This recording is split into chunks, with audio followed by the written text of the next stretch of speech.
if I'm going to grab a coffee, a sandwich from Subway, uh, any other fast food place, why am I being prompted to place a tip? For what? Doing your job?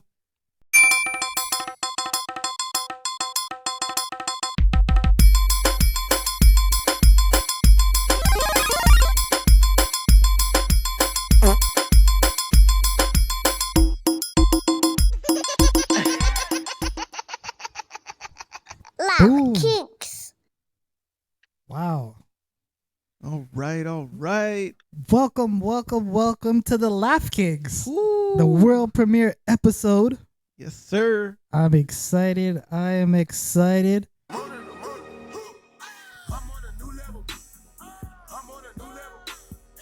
We on a new level. Yeah, we on a new level. Y'all on a new level. Yes. Oh, man. Been a while, but let's get this started.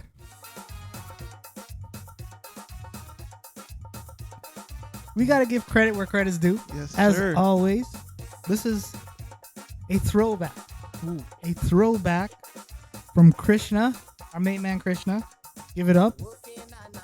Oh, yeah. Stone in your kidney. Ooh, not kidney stone, but stone in Inside your kidney. your kidney. Shout out Uncle Krishna. Hopefully soon to be a guest on our pod. Oh yeah, man got hits after Oh, yeah. hits after hits. Damn. All right, let's get this started. We got my main man to the right, the A-lister, the one and only leading actor in a drama series, Ooh. Mr. JR. What up, everyone? How's everybody doing? We got the one and only who's stacking our bills in the back, the sweet but sometimes salty lady of the pod, Cash Money Linda. What up, Salty Cash? Salty Cash? You said sweet, but sometimes salty. So So she's salty today, all right. And we got the one, the only, the infamous Dubai Prince. The Yep. one they call the man with the plan, Ooh. all the way up in the clouds somewhere. We got Uncle Sammy. Say what's up, Uncle What's up? Sammy. What's up? What's up? What up, Uncle Sammy? We got to touch base on the Dubai trip and how you actually paid for that trip. Because we do Ooh. know we talked about Mhm. before. Oh, yeah. And I'm your co-host, Jace. Thank y'all for watching.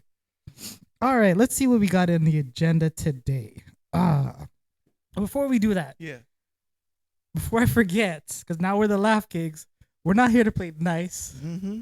We're here to ignite fires and have a good time with our favorite drink, the unofficial sponsor of the Laugh Kingz pod, Mr. Crown Roller JR. Tell him what we drinking. Ladies and gentlemen, whether you're chilling on your back deck on a warm summer day, or maybe you're kicking back watching some NBA playoff games, you need to be sipping on Crown Royal Vanilla. This is Crown Royal's newest and sweetest and yet best blend out there. Whether you're drinking it on the rocks or you're drinking it maybe with some Coke or ginger ale, without a doubt, it goes down smooth, and I can guarantee you will be back to buy more. Crown Royal Vanilla. Check for that in your local liquor store. Oh, yeah. But let's do this first. Mm-hmm. I'm not above you. I'm not below you. I'm right here with you, bro. Sir. Cheers, all. All right. So before we get started on all Mhm. these topics, I want to send my condolences, rest in peace to the Godfather. Kevin Mm. Samuels passed away 2 years ago today. Really? Yeah. Wow. The man that everyone's been kind of doing their career based upon. Yep. We see all these Andrew Tates. We see all of these Mhm. guys who are very pro man, red pill. Yep. The Godfather, he did it, but he did it with class. Absolutely. Give respects to Mr. Kevin Samuels. Yeah, definitely. Definitely a trailblazer and someone who paved the way for a lot of people. You don't got to mention names, but there's a lot of people that wouldn't be here today without Kevin Samuels. So Yeah. I would love to do a whole tribute and even have some call-ins for that. we might have to. Why aren't you showing yourself on the screen? All right. Oh, yeah. What happened in Guyana? So a whole bunch of stuff is Yeah. happening in Guyana. Burna Boy, busy Yeah. signals falling off the stage. Oh shoot. A lot Guyana's presidents doing Michael Jackson renditions on Damn. stage, and oh boy, What's going on in Guyana? sorry, not Guyana, Little Dubai. Oh yes, Unofficially, I don't know. Uncle Sam, you got a saying, right? Huh? You got a saying about Guyana and Dubai. What's your What say? hashtag? What hashtag? I don't remember. Guyana and a shark, nothing. Oh yeah. Oh yeah.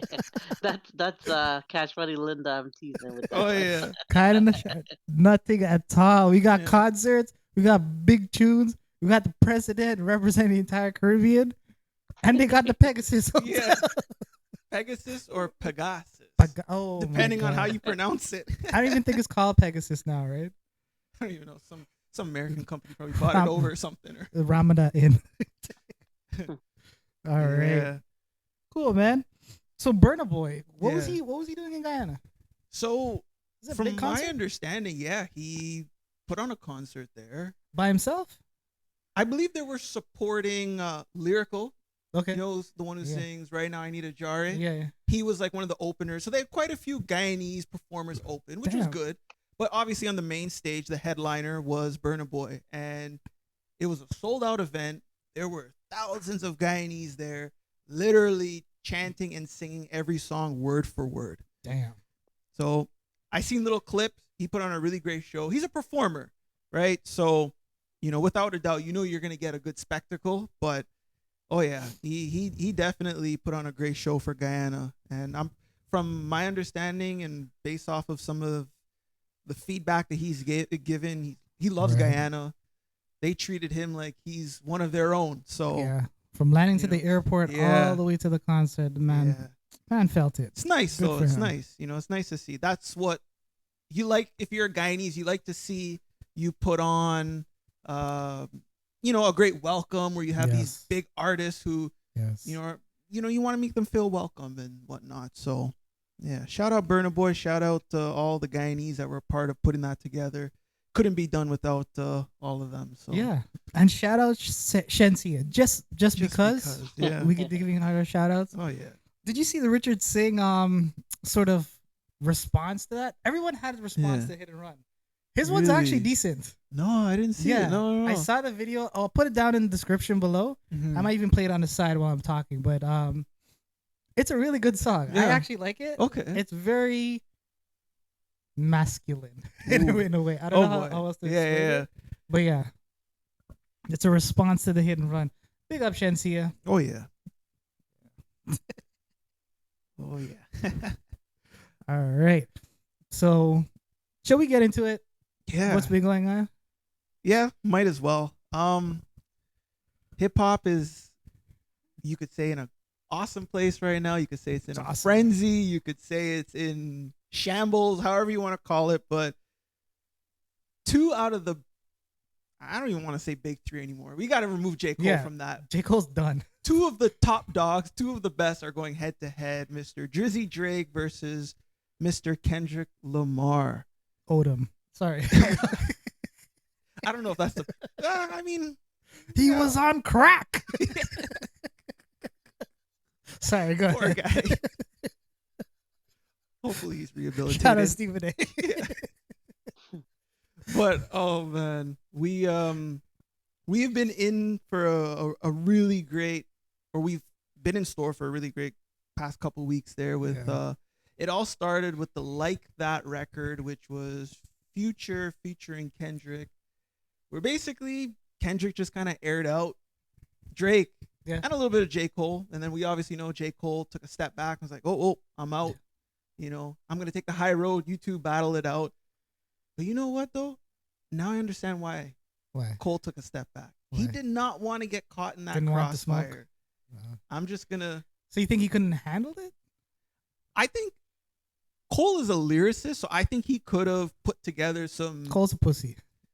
He is, but I think if he was really invested though, just based off of his lyricism, I think he could put together a good diss Think so? track. Yeah. But he just probably didn't want no part. I want to go to bed He's not- peacefully, live yeah. peaceful life. I don't want none of this. He's But more yeah. positive with his music, right? So he he's probably a didn't want to like. Positives.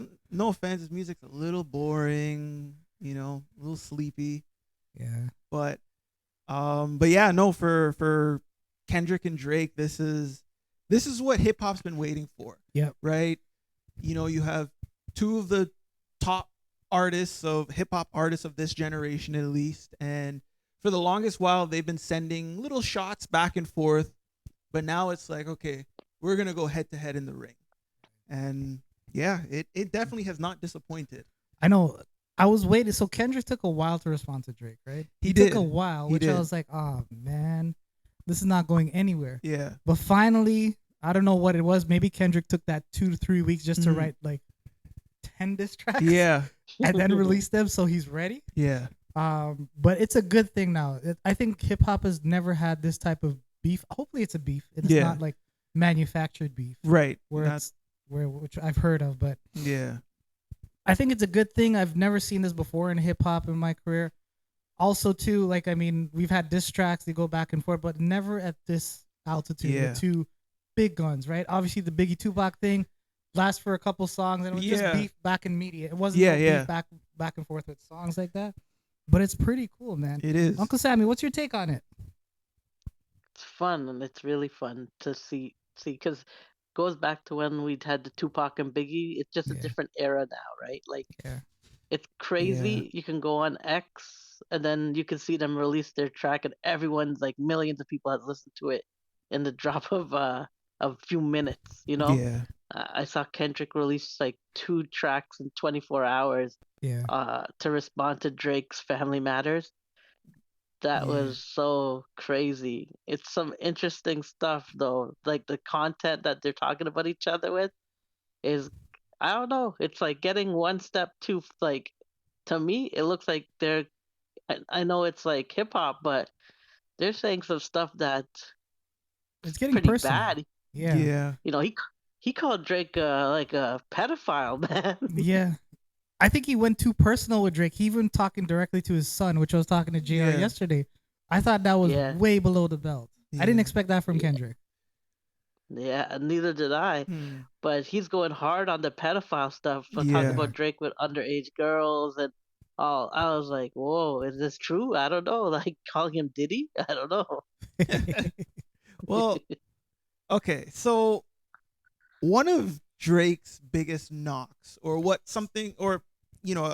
part that people have called out Drake on, he's nearly 40 and he's messing with like younger women in their 20s. Which is okay.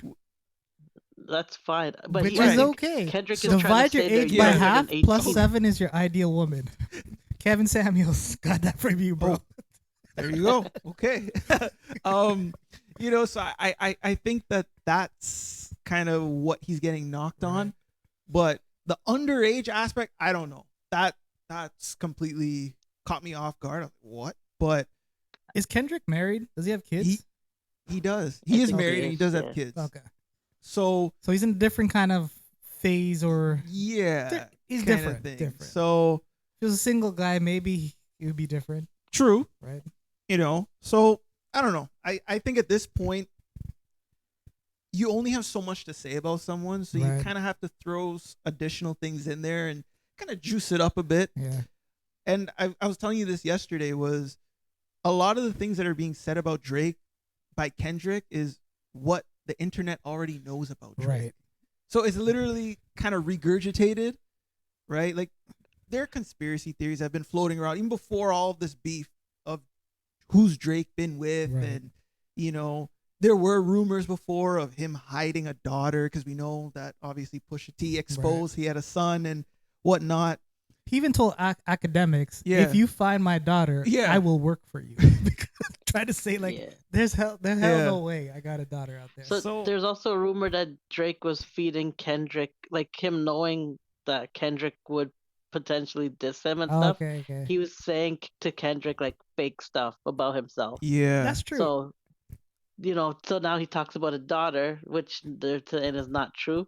right. So Yeah. that's the rumor. I don't know how true that is. And I think as too, well. because continuing with that, I did hear, I Mhm. forgot who it was, but someone very popular said Drake is actually playing chess while Yeah. others play checkers. Yeah, like yeah. he's planted this years before. Right. Like the way he thinks about it, It's like Rick Ross now coming say that his plane.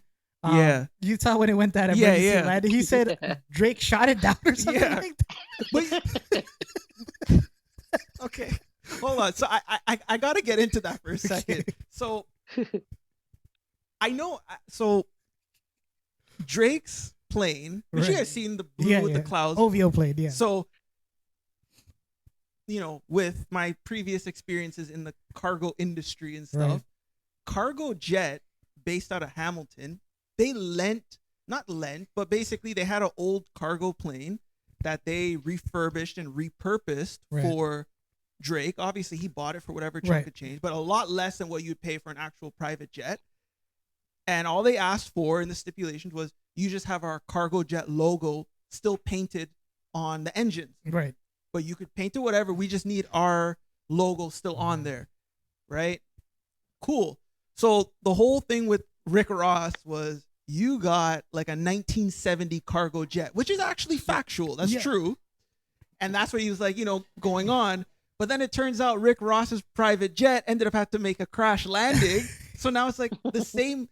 You were knocking Drake for his old cargo plane, but your private jet just had to make emergency landing. Right. Exactly. So exactly. it's just, but again, that's just the war and the art of, just beef. It's basically you just find something and you just drill them on it. What Rick is not getting is there's a difference between buying a plane versus buying a car, right? You always wanted the latest model, but I actually did a little bit of research on it. It's actually better to buy a used airplane with some miles on it because in a sense, just to summarize it, it's a proven plane. Right. You know what I mean? You don't want to get a new plane brand new off the lot and fly it. And because as planes get older, they actually get better parts. They like, okay, this is this checkpoint, this wing is a little bit off, this is a little bit off on the radio. We'll fix it up. That's how the plane actually progressively gets better. Yeah, absolutely. So I don't know what that has to do with this conversation, but Rick is just saying you spent less on the plane than I did. Oh, man. But he did say that it got shut down, right? Like, he did. Yeah. I don't know if it's a joke or not, but like that's what I'm saying. Drake is playing chess while all these other people are playing checkers. I like it though. Yeah, it's just funny. Like, what was it? Did he buy? Who was that? That was 50 Cent. 50 Cent was playing chess while others playing checkers. Like, remember Ja Rule? Oh, Ja Rule, He bought the entire front row of his concert. Speaking of that, Chris Brown just did that to Quavo. Oh my god. Yeah. Oh boy. Oh man. That Quavo's gonna. Like, I would cry when you hear that disc. It's a really good song. It is. Yeah. Uncle Simon, when you played that in the car, that was a really good song, man. That was one of the best discs I heard in quite some time. Yeah. He Breezy went can so rap. hard. Yeah. I remember Busta Rhymes said Breezy can actually rap. Yeah, he legitimately can. Yeah. But man's multi-talented. So we have Rick Ross, Drake. We had Kendrick, Drake. We also had Quavo and Chris Brown going back and forth. Is there anybody else that's been beefing? Just one more point. Yeah. Just to prove, I think we should get our score so far, and then we update it every week. But Drake is the Thanos of hip hop. They're all coming after him. You need like an Avengers just to come after him. You know what I mean? Yeah, no, it's true. Yeah, Sammy, go ahead. But I did see this morning that a lot of people are starting to side with Kendrick on this one now. Okay. Because they're playing Drake's song at a party but this was in LA. But they were booing and they had to take the song off. Yeah. They were playing Family Matters. So it looks like Kendrick is starting to pull ahead with the people turning on Drake. Because there was another video I seen in a club. They were saying OV ho, and it's starting to have a little bit. I know Drake is playing a little bit of chess, but he's probably gonna have to drop something soon because it looks like people are siding with Kendrick. Yeah. You know what else too? I heard one of the concerts as well on the Drake supporting side. When they were playing a Kendrick song, they were all shouting size 7 feet. With the push-ups, yeah. Oh man. So Sammy, who you got on this round? I guess up until now, who you got? I did like you know what? It's really good. They're both really good. I'm just sort of in the middle right now. Okay. I can't pick a side. I could pick a side on the Quavo Chris Brown one. I had Yeah. Chris Brown all the Oh way. my! But don't you feel sorry for Quavo though, man? No, no.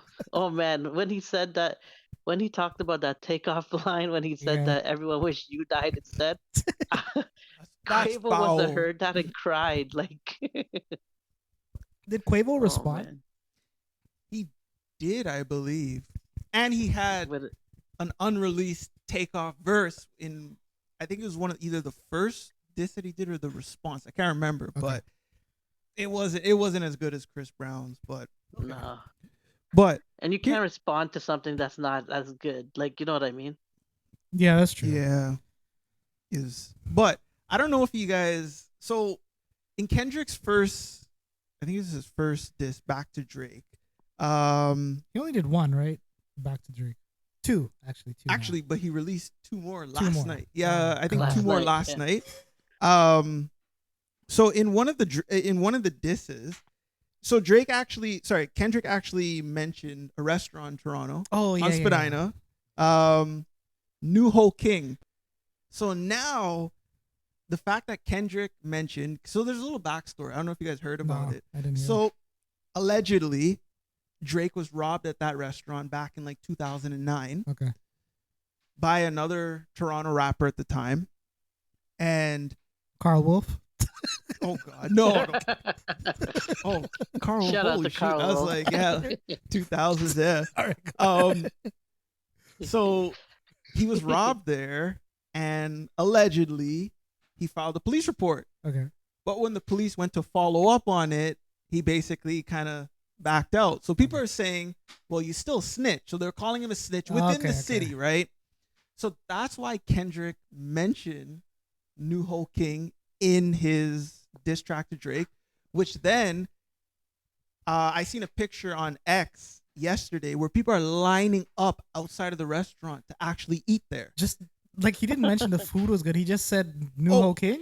New Ho King, something about chow the fried mein. rice or something like that.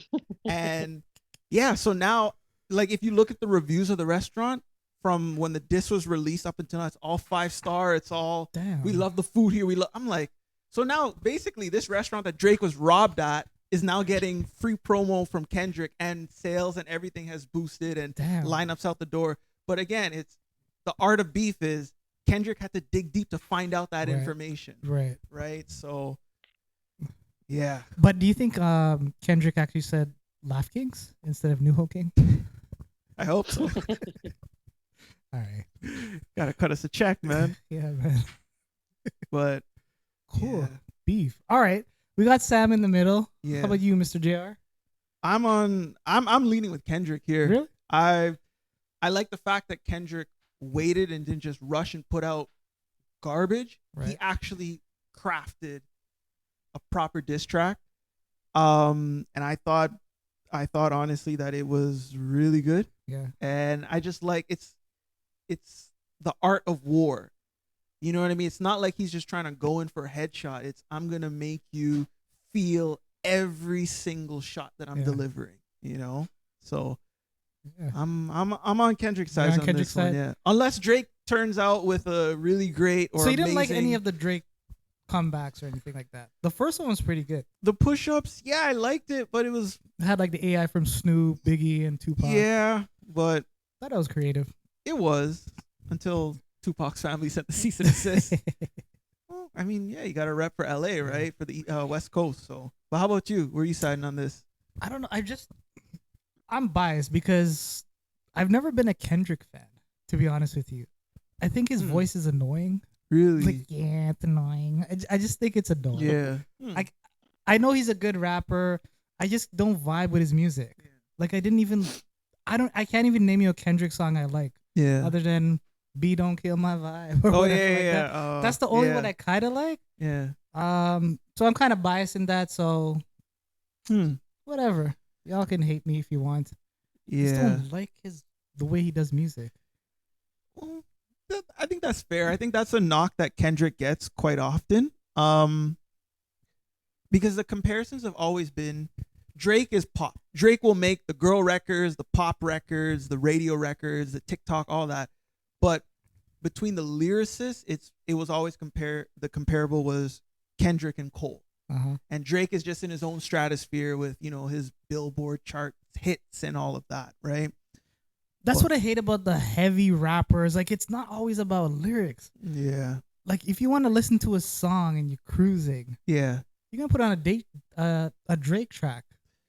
5 a.m. in Toronto, cruising True. in the nighttime.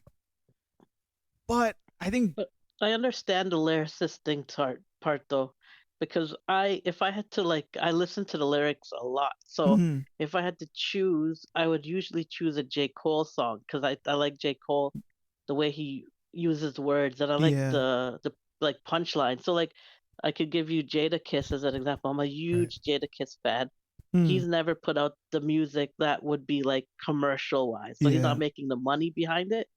But in terms of rapper, like Big L as well. I'm such a huge Big L fan. I like people that are creative with the words so they can make those punchlines where you have to they're like a line away and you're like, "Oh shoot, you're picking up what the last one was, how That's how true. dirty it was, I love that about hip hop, but Yeah. I you also don't really think get that these days.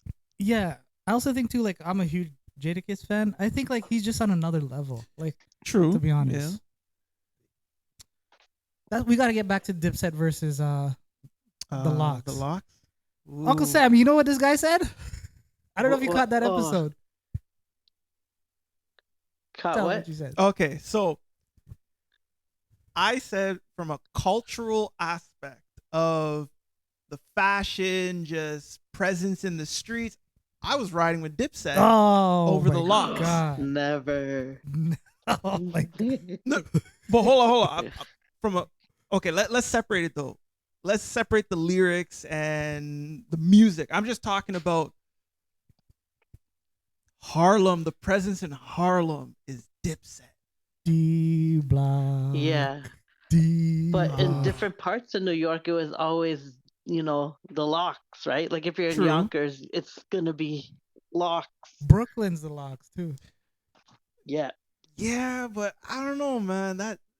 I don't know. I'm still thinking. I think this is the age thing, man, Yeah. because you're into you were saying the pink mint coat.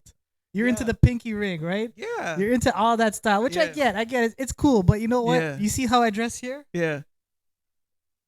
Tee, the black tee, Yeah. the chain, and Yeah. the simple hat. That's it. Yeah. The Locks. There But you when go. it came to No, it's true. lyrics, they would roast them. Like they would roast you with lyrics. Yeah. Well, We got to do a mix because we actually wanted to do a mini versus that we Yeah. were talking about. He plays his mix of the Dipset. We play our Locks, Yeah. whatever, all right. and we do a battle. We could do it probably on SoundCloud. They did or a real something like battle. That's Remember true. that one?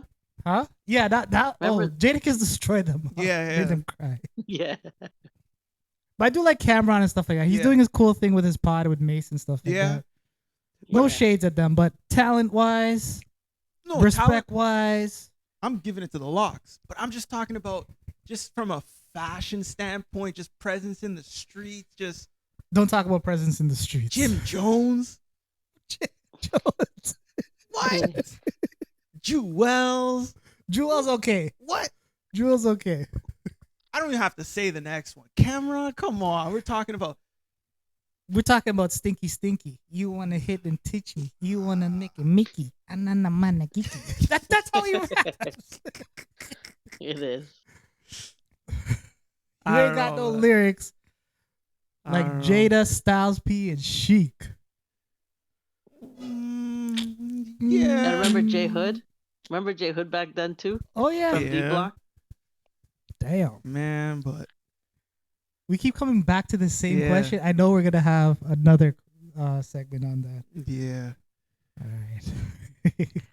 But yeah, getting back to the beef. I'm more on the Drake side just because I'm biased. I just don't like Kendrick's kind of style and rapping and stuff like that.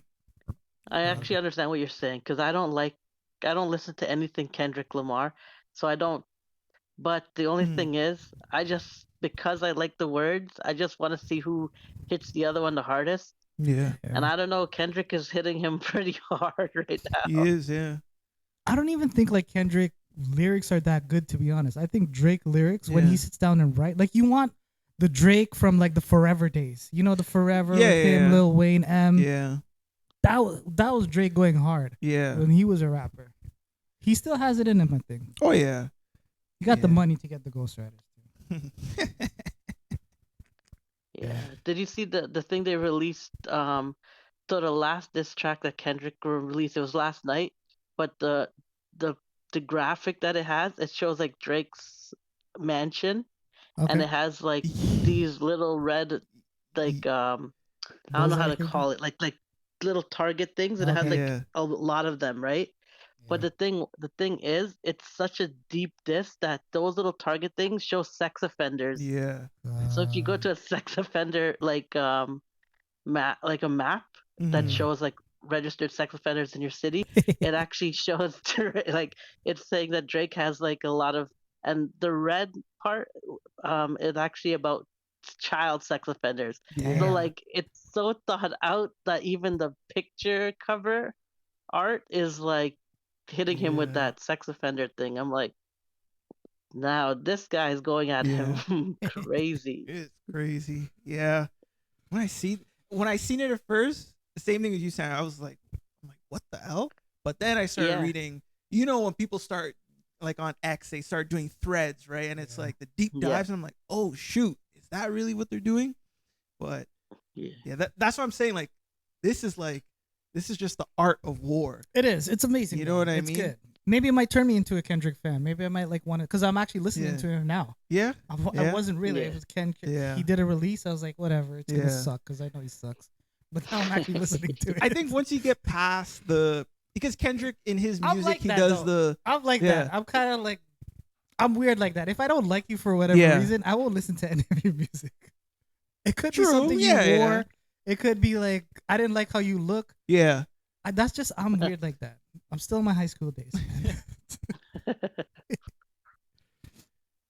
But yeah. Well, thank you, Kendrick. Thank you, Drake, Rick Ross, Quavo, Chris Brown, for keeping us entertained. Yeah, and man. just It's a good day in hip hop. You know, good days but in hip hop. yeah, hopefully we get some more ahead and Oh just God! keep it in the music, not in the streets. Pause.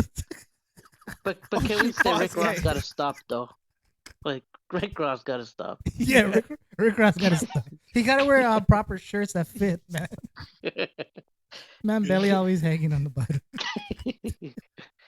Oh man. All right. So let's quickly get into what I started earlier on in the intro. Okay.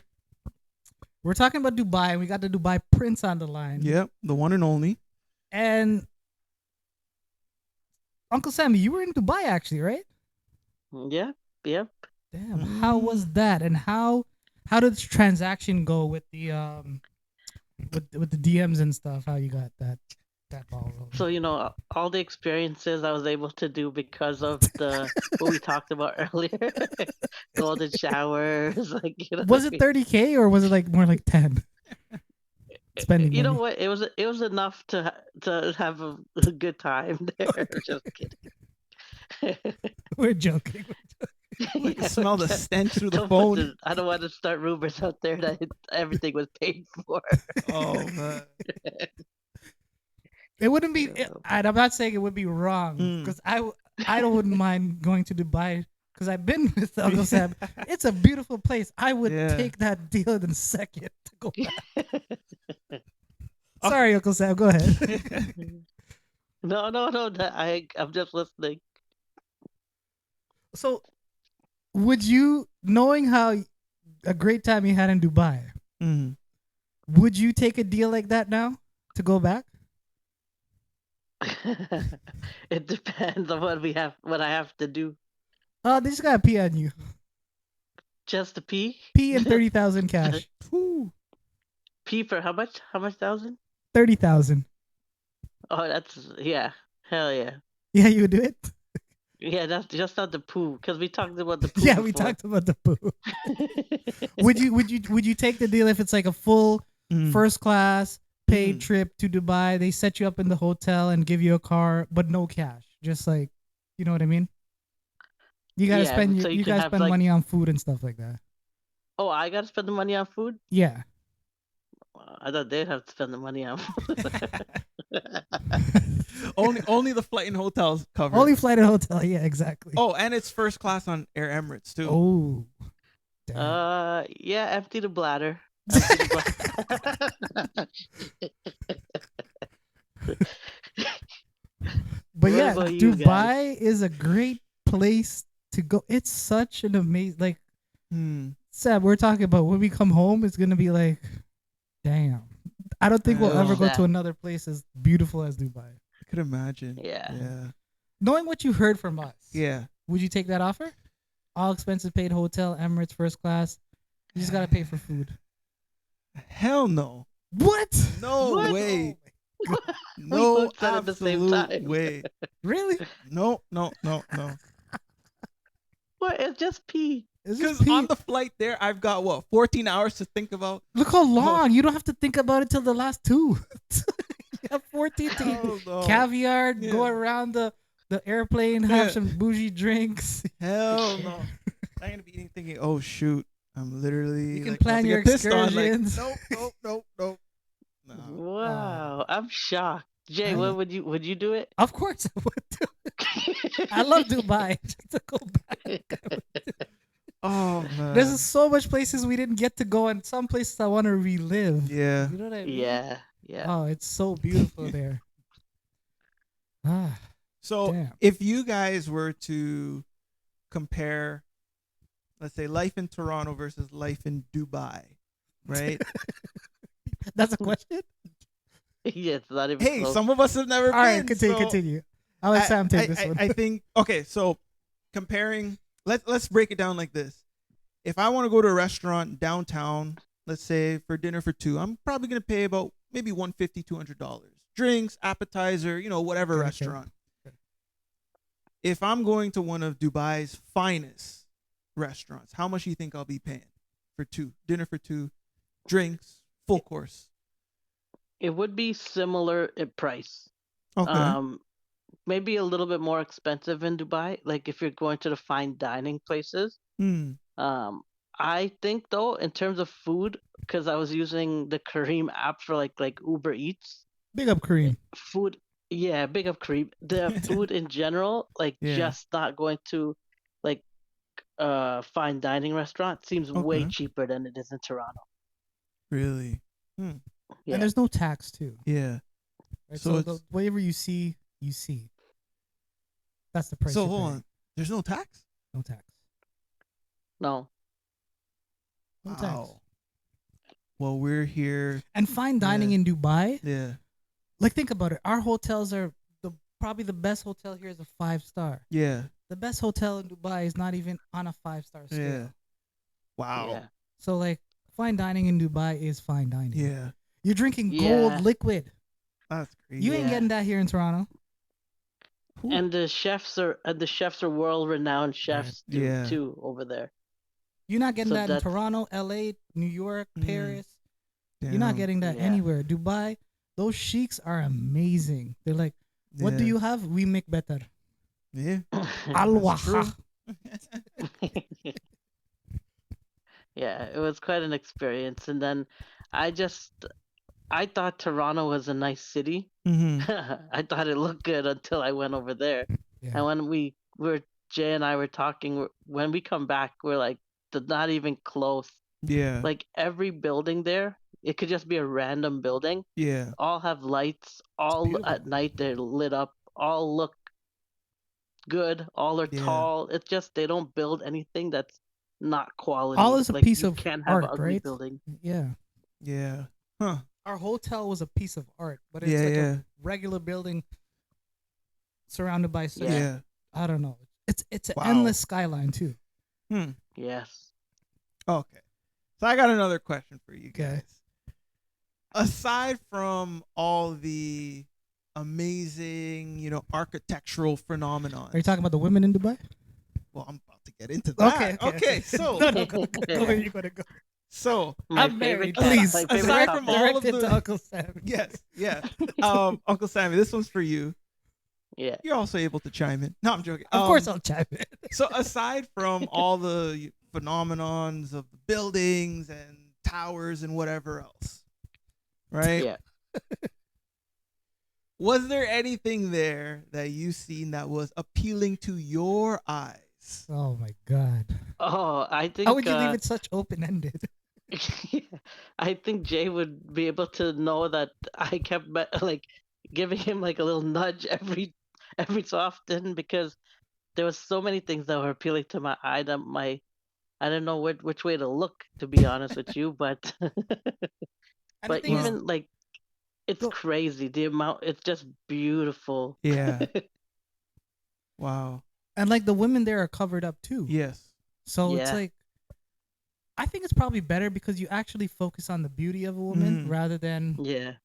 the whatever we see here. Because Yeah. like it's just too much here, man. Yep. That's true. Nice Well, shawarma, nice kebabs. Sam, you love that meat kebab, right? The mixed meat. Which kebab? pause. I wanted the mixed platter. You got it though. It was Yeah. good. It was good. Oh I man. gotta say, when I came back here, I also looked for a mixed meat platter too. So I know every time I'm like, I want the meats, Jay would be like going laughing his ass off at me. Oh my god. Yeah. Pause to everything that was said there. Yeah, exactly. I was talking about kebabs though. Like, Okay. Fair enough. Fair yeah. enough. I don't know what happened in your hotel room, but seemed like you were full and satisfied. So, oh man, but When that meat got delivered, Sam. I took a picture and sent it to Oh you. my Jay.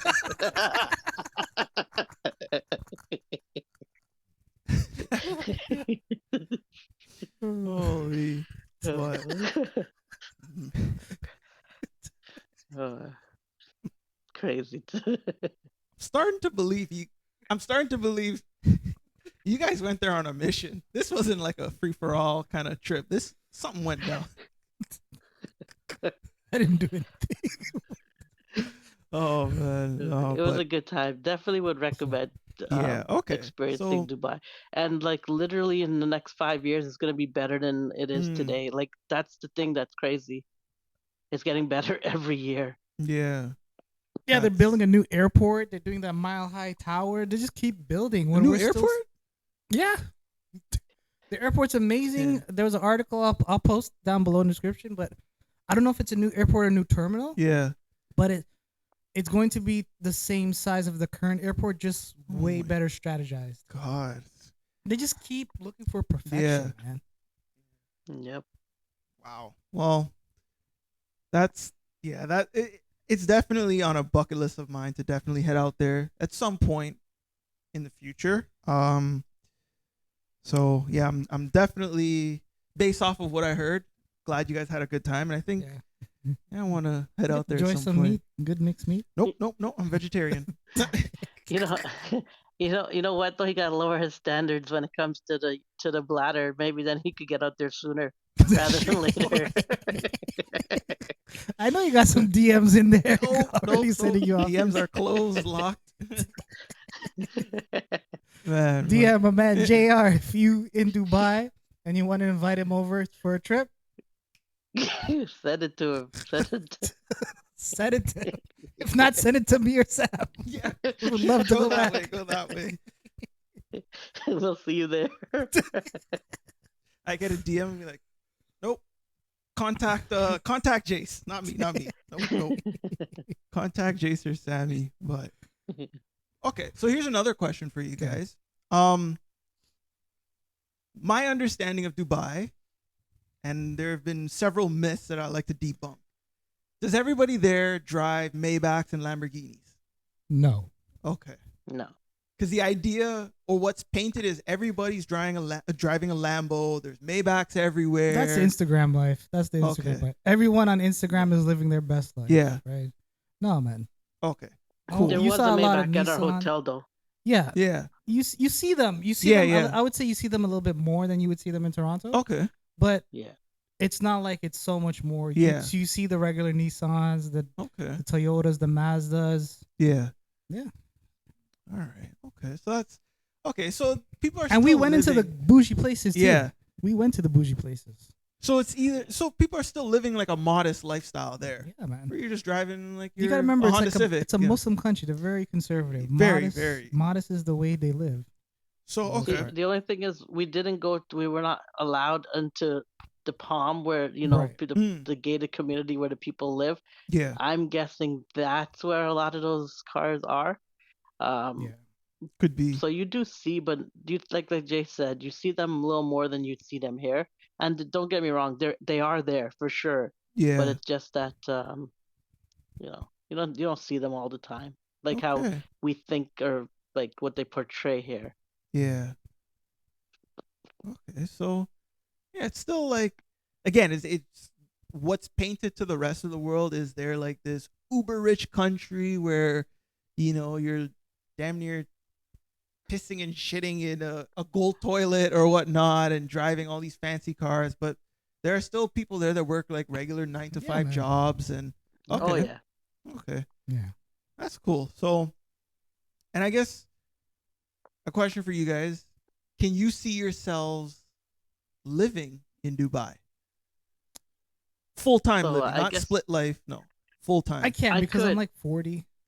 Like, I can't just restart my life and live Yeah. in Dubai. I would love to if I was younger, Yeah. to be honest with you, and if I had no family, maybe. Mm. But answering you very honestly, like I would love to go back on vacation. Yeah. I would love to spend some more time there, but I can't do that 180 split. Yeah. Yeah. Okay. I don't know about Sam. I could, and Mm. it's because the way it works there, you don't pay tax. So Yeah. whereas we get taxed out the ass in Canada, they're not paying tax on what they're earning, or very little tax compared Yeah. to what we are paying here. And if you can find an opportunity similar to what like the type of job I'm doing, the pay would be a lot more. And they do help you get started with housing and things like that, from what I understand, because they want people to be bringing business and stuff like that over there. Yeah. So I could see myself actually getting started up there. Would I? I don't know, but I know I do like it a lot better than I like it here when I in comparison. Now, knowing what I know now, I actually have some employees of mine that actually used to live in Dubai for years. So they worked there for years before coming here, Mm-hmm. and you don't pay taxes, right? So like what they earned is what they got. Like Yeah. it's not like you're paid at this amount, but then when you get your paycheck, you're like, wait, why is half of it gone? Yeah. You know? Huh.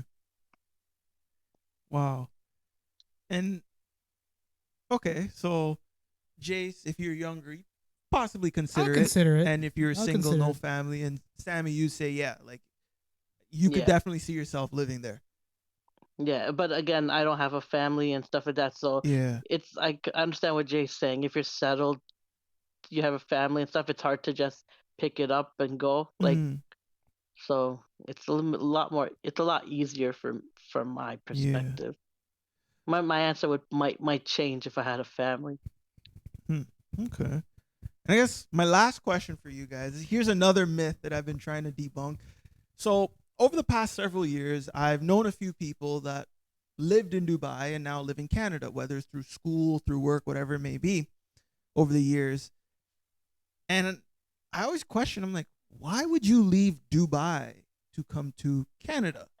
But when you realize, and I would like you guys to explain this, is not all of Dubai is the rich wonderland that we see on social media. There are also, I don't want to say poor parts, but there are just average parts Right. where people probably live day to day lives of just like how you live here in Canada. Right. So I guess my question is, you guys, I believe, took a trip to the old Dubai. Old Dubai village, yeah.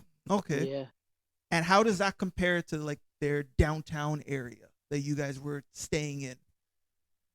It's You want to take night this one, and Sam? day, I would say. Yeah.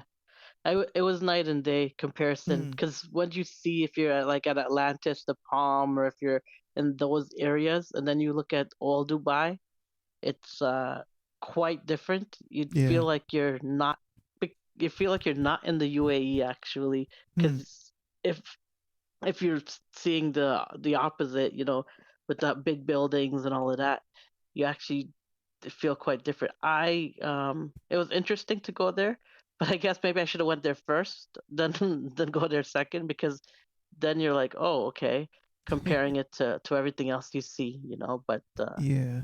what did you think, Jay? Yeah, it's like a 180. Yeah. It's like you're going to a not third world, but when you think of Arab and you Yeah. think of like Middle East, that's kind of like the natural image you think about. Yeah. Is Okay. old Dubai, right? Wow.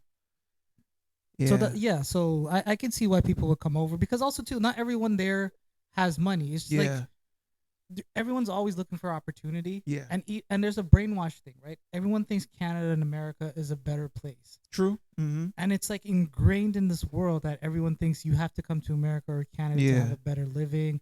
Hmm. But it's actually not. It's wherever you sit down and you work hard and you have your purpose, that's where the world is better. Yeah. Where you water the grass is actually where the grass is greener. Exactly. But a lot of people look at the grass on the other side and say, I have to go there. Mm-hmm. They always look for the easy way out, I think. Yeah. But obviously, like the third world countries and things like that, that's a different story. If you get an opportunity to come over here, but for those folks that just want to come over here because they think it's a better life, Yeah. when you can actually just put the same effort where you are and make a good life, it's still the same effort you got to put here, or even a little bit more, because you're starting from ground zero. That's true. Yeah. We did talk to some taxi drivers and stuff like that, or just people we met. So, you know, home is for them would be like India or Pakistan, things Mm. like that. And then we would like I know I asked them while I was talking to them. I said, you know, why would you leave home? Why would you leave India? Why would you leave Pakistan? And then they said, oh, they make more money here. And then they Mm. said during the summer months when it gets really hot, tourism drops in Dubai a little bit because of it being in the desert. So they actually said for the 2-3 months or whatever, they take the money they make and they go back home. So their families aren't in Dubai; they're back home in India and Pakistan, and then Wow. they take money back to their family. Yeah. You know, they only work in Dubai for that period of time. So it does benefit them because you know, there's a lot more opportunity in terms of driving. Mm-hmm. Obviously, if they're not paying as much taxes, but what they work is what they get, and then they go back and give their family, take care of their family. So, um, it is interesting that, you know, there is a lot more opportunities than people think. You know, like they would think, oh, Canada and the U.S. and it's always better, but not necessarily is that always the truth. If that was the case, there wouldn't be people coming from India to Canada and then going back to India after they get here. You know Yeah. what I mean? So No, it's true. It's yeah. So I guess from a point of view of, let's say, okay, as you mentioned, taxi drivers, right? yep, Would Well, obviously they wouldn't work up here, so there's no real comparison. But obviously, it seems like if they're leaving places like India and Pakistan to go to Dubai to work, it seems like the income and the money is there It's in better, Dubai, yeah. right? Based off of better, yeah. tourism, right, and whatnot. So And also too, those people that are coming from India, Pakistan, they're so overpopulated. Yeah. Even if there's like, you're well educated, yeah, there's only one application open, right? Hmm. Then you have like, here is kind of bad because now Yeah. we kind of have an issue, but think about it 10 times worse. mm-hmm. Like you have 2 Yeah. billion people applying for one job. It's just, you might as well come to Canada where there's only like 100,000 applying for Yeah. a job. You know what I mean? It's I just know. odds and trying to make a better situation for your family. That's true. Yeah. But imagine like coming here to work those type of jobs, and then you're taxed at such a high percentage, so Yeah. you're not paid well to begin with, and then Yeah. you're hit with all that, like, that goes away. So Yep. I don't blame people to being like, I might as well go back. Like, you know what I mean? Yeah. It's Yeah. like, what am I No. doing here if I can't find a decent paying job? Yeah. And then if I find a low paying job, they take all the money anyway. That's So true. it's like, it's hard, right? Yeah. Yeah. Damn. Well, seems like Dubai is the place to be, whether you're gonna work, whether you're gonna live, do whatever. It's definitely It's a nice Sounds place. like the place It's to a be. definitely nice place. Maybe Yeah. we'll learn more Yeah. next time we go. yeah. But I mean, it was totally awesome. It was Yeah. an amazing place to go. And now you guys know the do's and don'ts. And what I mean by that is, Can't touch people. oh, whoa, You don't. well, Oh, sorry. Go ahead. I mean, isn't that a universal rule? Well, yeah, we'll cut that out. I don't no, know that but that's Drake. oh god, oh man, but I think I think it's, and as you guys mentioned with with the infrastructure for the airport and some of the But the additional, airport's amazing right which now. yeah, it's I just whatever. so Dubai is a true first world country 100%. because 100%. Canada, America, I'm sorry to say, they're not true first world. I think they are. Yeah. No. What's your first world then? Well, again, I didn't experience it, but based off of what you guys are mentioning, it would be Dubai. Right. And the reason why I say no for Canada and America is there's too much of an imbalance of upper and lower class, and that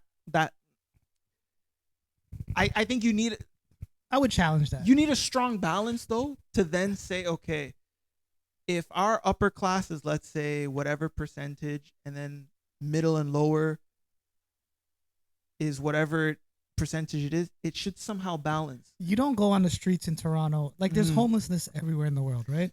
Right. But I got a rant for that maybe for another day. Mm. But people here are lower income. They Yeah. choose to be lower income because the way how Yeah. the money comes to them is Mm. easy. It's easier to sit on your ass Yeah. and get money every month Yeah. than actually go out and work. Mm. But see, that's a good point.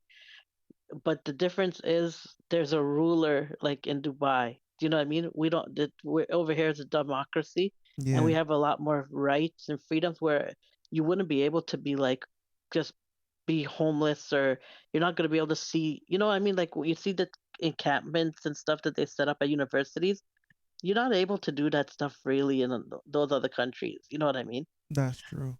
So it Yeah. makes it makes a massive difference, I think.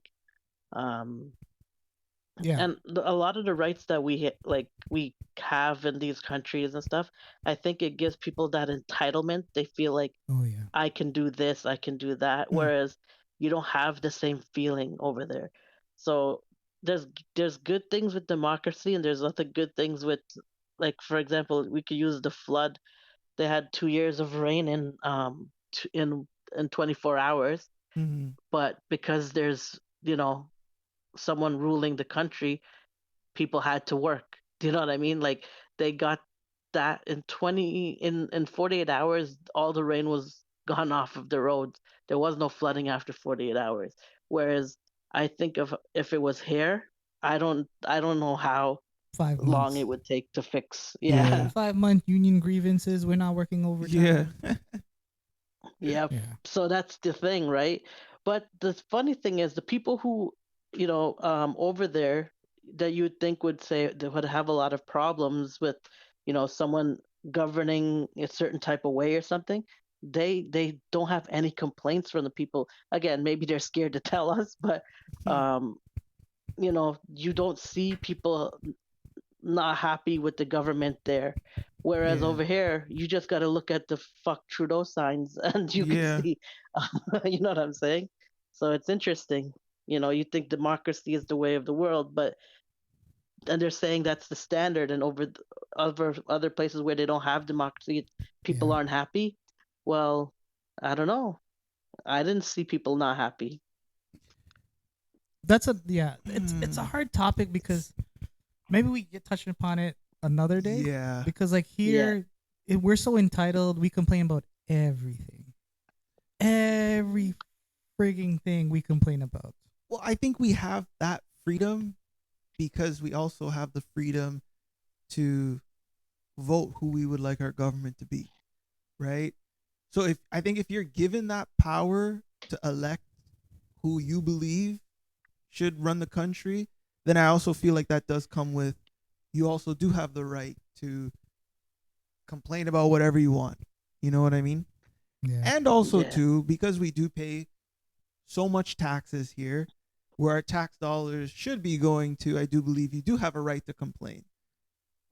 Yeah. However, over there, they Mm-hmm. don't elect their government, so you'd think that they'd be very unhappy. Yeah. And but they're more in order over there than they are over here.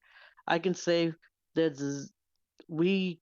I know Jay would say the same thing. You didn't feel threatened or at all over there because it's one of the safest places in the world, Yeah.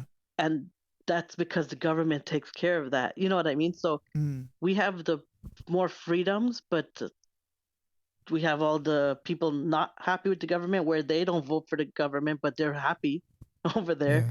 Over here, we have way more crime. There, they don't have. So it's like, it's interesting because what we're told and what we see are two different things. Yeah. Do you know what I mean? Mm. It comes down to leadership too, right? Yeah. Because there's a lot of Middle East countries I'm sure people hate that Yeah. who lives with Yeah. them. It's just the proper leadership. And that's all the people kind of want, whether Yeah. they're voted in or whether they're instilled there from historical times. Yeah. You just want proper leadership that cares about the people. That's true. Yeah. Yeah. All right. Well, Wanna take a break? yeah, we'll take a little break and we'll come right back. And we'll get into your rant. Yes. Oh, yeah. Bam. I don't know why I purred there. All right. We are back. Yeah.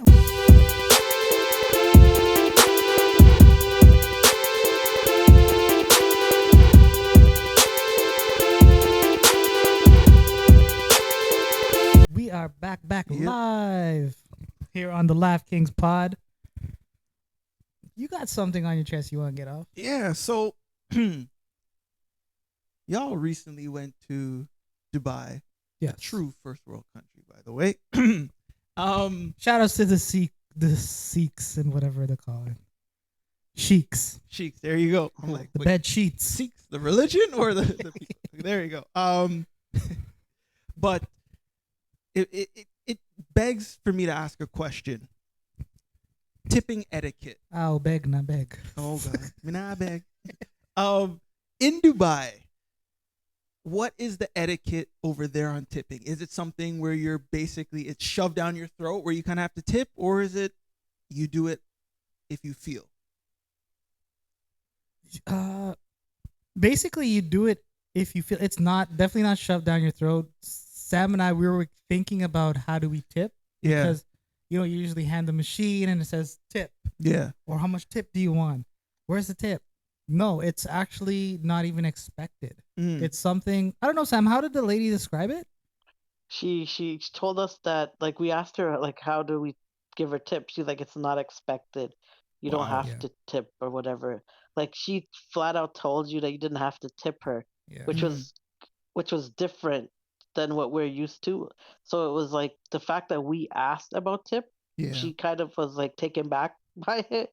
Like, she was, happy that we asked, obviously, but it's not like they're expecting it. So even when I did the food delivery and stuff, it wasn't as much as over there. When you order like a food delivery, it thing tells you to tip like 15-20%, and it becomes like something like crazy Yeah.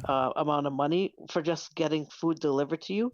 Over there, it's like a small amount, like very small amounts in the app for tipping Wow. if you choose to. So Yeah. tipping culture is not close to the same over there as it is over here. Wow. Yeah. That is like night and day versus what's the tipping expectations here versus over there. Yeah. Oh boy. You think it's time? I Want to blaze them up? All right.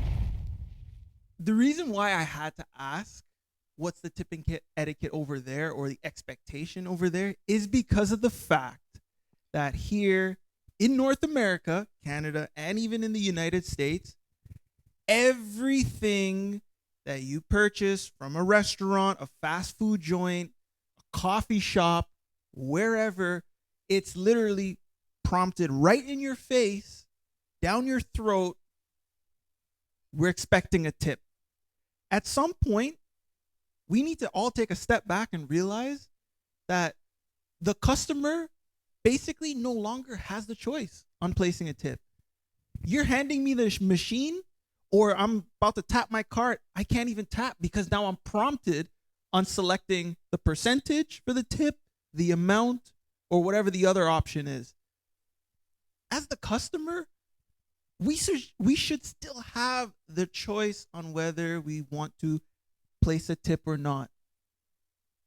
If I'm going to grab a coffee, a sandwich from Subway, any other fast food place, why am I being prompted to place a tip? For what? Doing your job?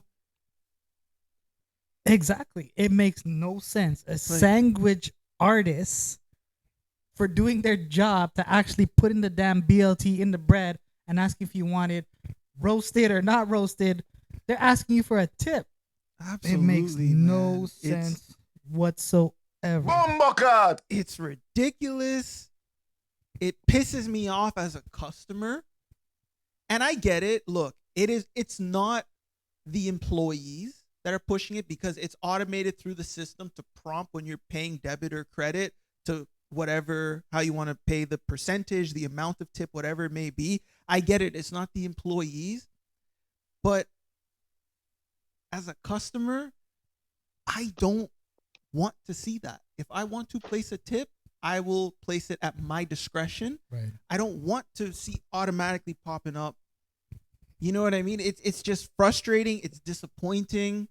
And this is a call to the service industry and the hospitality industry. You need to pay your employees better and not have you guys shoving tips in our face and us being the paying customer basically are forcefully, I don't want to say fully, but almost forcefully having to figure out, is it 10%? Is it 15%? Is it 20%? Off of what? A $10 sandwich? Exactly. And it's so hard. Like you have percentage, amount, and then other. It's like, if I don't want to give it, I got to figure out how to get to 0% or whatever like that. Yep. It's crazy. And it's funny. I'll give you guys a tip, okay? No, I don't want pun intended. No pun intended. But I'll give you guys a tip. When you go to these places and you pay with your card, you can tell what employee is looking for the tip. The moment the receipt comes up, they're looking at the line just below the total to see tip. If they just, okay, sir, here you go, they don't look to see the tip. But if they look at the receipt as it's coming up and they're looking at it while they rip it to hand it to you, that means they're looking to see what tip you placed through. They should be punched in the face. That is Jace. I do not condone that. No violence. We are good church-going people here. No, I'm joking. But yeah, but you're right though, JR. Yeah, because part of the blame has to go to the service industry because they're not paying the employees what they should be paying the employees, and then they're pushing it off to the customer. So they're making the customer feel like, oh, you're not giving a tip. Oh, so it's like on the customer, but it's an excuse because they're not. If they're paying them what they correctly should be paying them, they wouldn't need to look for these tips. So the service industry, and unfortunately, I don't see it changing, but that's the majority of the problem. And they kind of try to blame the customer because they try to almost shame you into making you feel like you should be paying them when they don't work for me. Like, you know what I mean? They're an employee for Subway or whatever that they should be paying. I hate when I go pick up something from a store. Tip for what? Like, I could understand tipping if I'm at a restaurant. You know what I mean? Like they're providing a service, but who else was gonna make the sandwich? Me? Like, was I gonna go back there and make it? Like, who the hell am I tipped? Like, thank you for I don't putting understand. it together. That's your job. No, absolutely. Yeah. I don't go into work and then at the end of the day of my work, look at someone and say, "Can you tip me?" Yeah. Because I actually clocked in my hours, or I actually punched in my card. Oh, I did this right. I parked my car in the proper spot. Please tip me. This is all bullshit. And again, as you're mentioning, Sammy, about the service industry as well, is, by the way, those tips that we put through on the machine, it's not given directly to the employee. It's pooled. The company's going to take a cut. So if they get, for a week, let's say $150 worth of tips, Yep. the company might take a cut of $50 and then divvy up that remaining 100 for the rest of the employees. Right. So it's like, okay, you're already making a profit off of, the products or whatever we're purchasing, and then you're making a profit also on the tips. Tip revenue. Like what? Yeah. Like, And it's come probably on. taxed as well too. There you go. That's why back in the day when you used to go to a restaurant and you give cash tip, That's the best. that used to be the best thing because that's straight into their pocket. It doesn't go into a pool and it's divvied up. It's straight in my pocket. Yep. So I got a story for you guys. I got a story. And it kind of goes on tipping, the Okay. tipping etiquette and whatnot. So this was maybe back in 2015.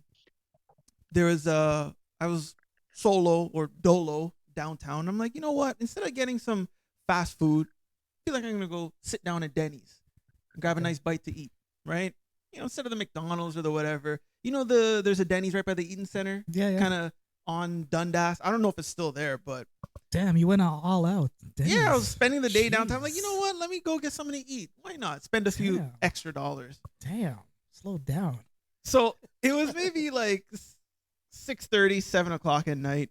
I'm like, all right, we're in the evening. So I go in. The hostess in the front says, yeah, sit wherever you want. The restaurant is maybe like 40% filled at the time. So there's room everywhere. So I go and I sit down and I'm sitting and grab the menu. I'm looking. I already know what I want. 5 minutes pass, 10 minutes pass. Nobody comes to check on me. I'm like, all right, I'm looking around. In the kind of hallway that leads to the kitchen area, there's a few waiters and waitresses just congregating there, laughing, giggling, and on their phones, whatever. Now, I'm a patient person, but I'm going to make sure I'm going to hit you where you feel it. So I'm sitting here 15 minutes. Nobody came over, asked for, would you like a drink? Nobody even said, hey, someone will be here to serve you in a few minutes. Thank you for your patience. Nothing. All right, don't worry. So someone eventually came over, straight to the point. I want this, blah, blah, blah. Boom. Order comes, I eat, fill my belly. I made sure I enjoyed myself, even though despite the wait.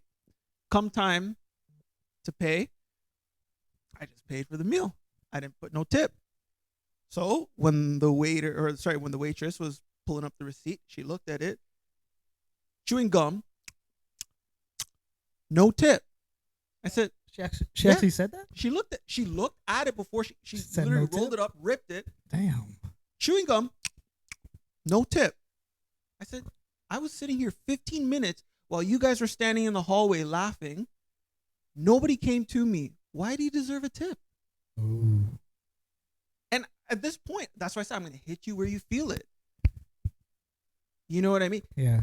If you want to laugh and do whatever you guys want to do it where customers cannot see it. Then I don't have an argument. You could say you were busy in the back, but I'm seeing you guys standing right there. So when I said, yeah, no, sorry, no tip. Like, I was sitting here 15 minutes. You know what I mean? She's like, have a nice day. Oh, okay. And I just got up and walked out. And that's when I realized at that moment, the entitlement that people feel. Look, good service, you'll get a tip. A bad service, and on top of that, you're expecting, because she asked the question of no tip, was like, basically she was expecting it at that point. Right. So again, the service industry of, how we're also getting tips shoved in our face, but also too, because of the entitlement that people feel of receiving tips, they feel that they could get away with bad service and still get a tip. So we got to call it out. A tip is meant for going above and beyond the Mhm. service you provided. Like a tip for a massage, right? Going above and beyond the service you provided. Mhm. That's what a tip is for. It's not for completing a task of putting the meat and the lettuce and the sauce between the bread and cutting it for me. Absolutely. Damn. No, it's so true. But as I said, it's just a call on here. We in North America, and when I say we, just talking about the service industry, it's greedy. It's a greedy industry, Right. right? And it's not the employees. It's normally the top dogs of these big chains and stuff. But also too, it's a lot of people feel entitled, Yep. right? You Yeah. know, and I get it. Like Sammy, you go for a haircut, right? You get your beard Yeah. lined up and stuff. You're always looking fresh. Same here. Yeah. I'm pretty sure when you go to your barber, I don't know how that feels because oh, ooh, you know, you probably provide a little tip for, you know, going above and beyond, and you know, your barber's getting you fresh and lining you up good, correct? Yeah, exactly. Exactly. But that's because you're deserving of the tip. right. You, And it's not always expected too. Like, you know what I mean? Mhm. So there may be days where I'm paying in cash, so maybe I have exact change that day, but the other day I have, you know what I mean? So, but the thing is, it's never an expectation with, Right. and I think that's the kind of thing I like, because if you know, you will give that tip for that service. You know, Yeah. I just felt like we had really, really, really good service, and there was no expectation to tip. Yeah. So when you talk about the entitlement, it's interesting because you go to a place where there's no expectation to tip, but the service is better, if not like it's either on par or better without them expecting you to tip. Whereas over here, the service may not be as good, and the expectation is, "Where's my tip?" It's pretty crazy. And now if you don't have cash, another way to get more money out of us is they round it up. Yeah. I don't know if you noticed that. Yeah. You're paying $1.12 for a sandwich. Yeah. Oh, it's $1.20 because you're paying by card. Yeah. Then you want to tip on top of that. Ooh. Oh my Yeah. god. Oh, and then okay, since we're really digging deep into the service industry, how about places, restaurants that will charge, or they will include the gratuities on your bill, Right. but not tell you that?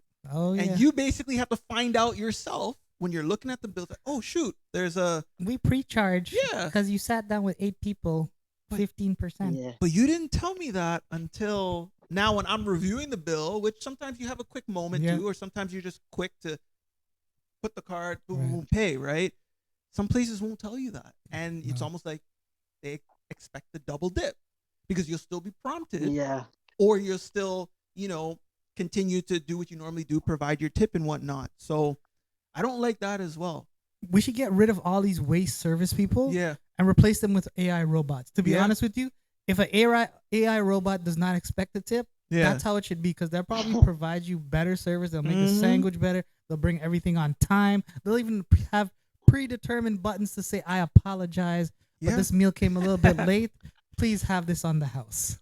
Well, speaking of that, there was a restaurant that we went to that had a robot bring out the food. Right. I'm pretty sure you Was guys it probably sushi? Yeah. yeah. And it's like, Yeah. what? That's crazy. The people in the kitchen staff just loaded up. It's Right. like trays, Yep. and that robot is programmed. Okay, table 10. It'll come to table 10, which you don't even need a waiter or waitress to come out and grab it. No. I could just lean over. Oh, you got this. All right. Okay. Boom. Boom. Yep. Boom. You know That's what I where mean? the industry should go if this tipping thing continues the way it's going. Oh, absolutely.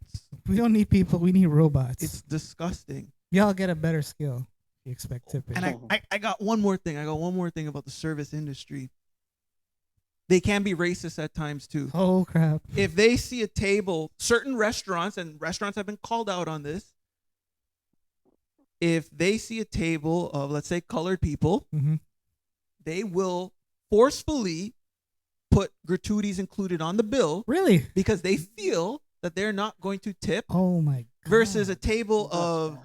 let's say, other people, let's say a white couple or a white family, they will not put gratuities Really? included and allow that family to basically provide whatever tip they feel, or whatever tip they would like to contribute, because they feel that they will do it versus a table of colored people. Damn. So John Smith Yeah. doesn't get a forced tip on him. He will tip how he would like to tip. Yeah. I'll give you an extra 100. Exactly. Whereas Shaquise Yep. and Dumaire, And Shaniqua and Boniqua and they automatically get tipped because I ain't tipping you. Yeah. I don't know why I did that impression. Oh, God. Damn, that's crazy. I've heard of that though. I didn't even actually. Yeah. Is it true? It I've is heard true. of it There as have a been. rumor. I've noticed it's from what I've seen. It's more so in the United States, not so Okay. much Canada. But I'm pretty sure though, if you were to compare other tables, maybe not, right? But it's disgusting. The service industry, the hospitality industry is Right. it's predatory. It's can be racist at times. Um, And if you experience that, comment below. I would Yeah. like to know the restaurants, or even if you work in the service industry. Even though I'm dissing you, let me know what restaurant actually does that. That's Yeah. crazy. yeah, no, Damn. it's yeah. I thought it was a rumor, but And damn. I'm sure there's other things that we maybe stuff that we face in restaurants. We are just not, We don't know. it's like common knowledge or just Maybe second we get nature, charged for water and they don't get. Like, how do you know? Yeah. You don't really know. But yeah, it's a shady industry. It's a disgusting industry at times, and I don't see it getting any better. And that's why I say I don't believe Canada and America is a true first world country for Ah. simple things like this. You know what I mean? Right. But We're democracy, but then we have a caste system yep, because we have a caste system. yeah. But a country that doesn't want to acknowledge that there is a caste Right. system, though, Right. right? That's true. Could you imagine the caste system if it actually was like that? Me that I can't marry you Yeah. because when I go restaurant, them I charge you tip. Me can tip how me want. There you go. It's like God, Man. that'll be funny. your go-to's the old My grandma, Chinese my auntie grandma. voice, eh? My grandma. That's the go-to. I even know how to do man voice. It's all woman voice. Man. But yeah, but that's Damn. why I wanted to ask you guys, Right. what's the etiquette That's it. over there? Because we've all been a number of Yeah. North American places, and the standards are generally the same. But now you guys ventured off to a completely different world, Right. and you got to see things through a different point of view. So It's nice to see the world, man. Yeah. It's different. yeah, well, We're so brainwashed here when we actually think they actually like push it out like the West or the East Yeah. is actually brainwashed. Nah, man, we're Yeah. brainwashed here. yeah. All right. Well, Cool. that was pretty good conversation there. To lighten up the mood, I got a joke for you guys. Oh boy, let's hear it. What do you call a Chinese hooker that never went to school? I don't know. I don't know. Some dumb hoe. Oh my Oh my god.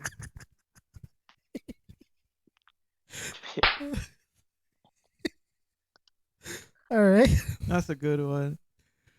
Oh, look who we got in the back. Uh-oh. We got the one, the only Cash Money Linda. Boom, boom, boom. Hello. What up, Cash? How you doing on this beautiful Sunday? I'm doing fantastic. How are you guys doing? Oh, I'm okay. Sweet. It looks like you're very interested in a topic. Care to share? Yeah, I think we should pick up where we left off the last time. Okay. And our question is, what do you guys think about someone? I won't be specific with females, but I'll be for both male and female. What do you think about being at home, living with your parents at age 30, and you can basically introduce your other half to your family because you're scared that they won't like them? And why wouldn't they like them? Because you know your parents' preference Is it for a the race? ideal. Is it a race thing or is it more of a class thing or It all depends. okay? Yeah, because I feel like what it is your parents have this expectation of not just for culture or religion, but also for um, how they've raised you. They've expect that Mm, to basically be carried on. okay. So, what do you Hmm. guys think about that? Uncle Sammy, you heard that question? No, you have to repeat it. It's breaking up what I heard. I heard some parts of it, but not enough to understand. So essentially, let's say you're old, let's say around 30. Um, Yeah, you're that's still all. living with your parents. Um, but you have someone, their significant other, that you don't want to introduce to your parents because you know that the parents are going to reject him or kind of disown you, right? In a sense. Okay. What was the question again? How do I feel about that? How do you feel about that, or do you like what do you do, right? What do you do about that? Yeah. So, you guys know I'm gonna go off on this topic. All right. So, I think that the parents should be more open to what. If you're 30 years old, you should be able to make the decisions. So there shouldn't be any fear in you introducing your significant other to your parents, because whoever you choose at a 30-year-old age should be who you're choosing. Um, I think there's too many people to have, racist views or views that they, different religious views or whatever, instead of respecting the person or seeing who that person is character wise. They're judging them off of things that they shouldn't be judging them on. Like, you know what I mean? So if the person who's 30 is afraid to introduce that, someone to their parents, there's more of a parent's problem than the person who's 30. That there's probably some sort of trauma there that is making them afraid to introduce someone, which they shouldn't be, because your parents should be the ones that you trust the most to respect you, to like be safe. You'd think that you'd be safe to introduce someone to your parents, because those are the people that you trust, right? So I think that that someone should be put in that situation at that age. Hmm. No response to that. I like Uncle Sammy's response to that. But I have numerous people that I've met that is in this situation, and so basically it's very frustrating because they're not comfortable or confident enough to say, "Hey, like I have this person and I want to introduce." Like some people look at it as, well, what if I introduce this person to my family and let's just say my family doesn't like this person and the relationship doesn't go anywhere and we break off. Like some people look at it as it's a bad thing because it will bring shame to the family.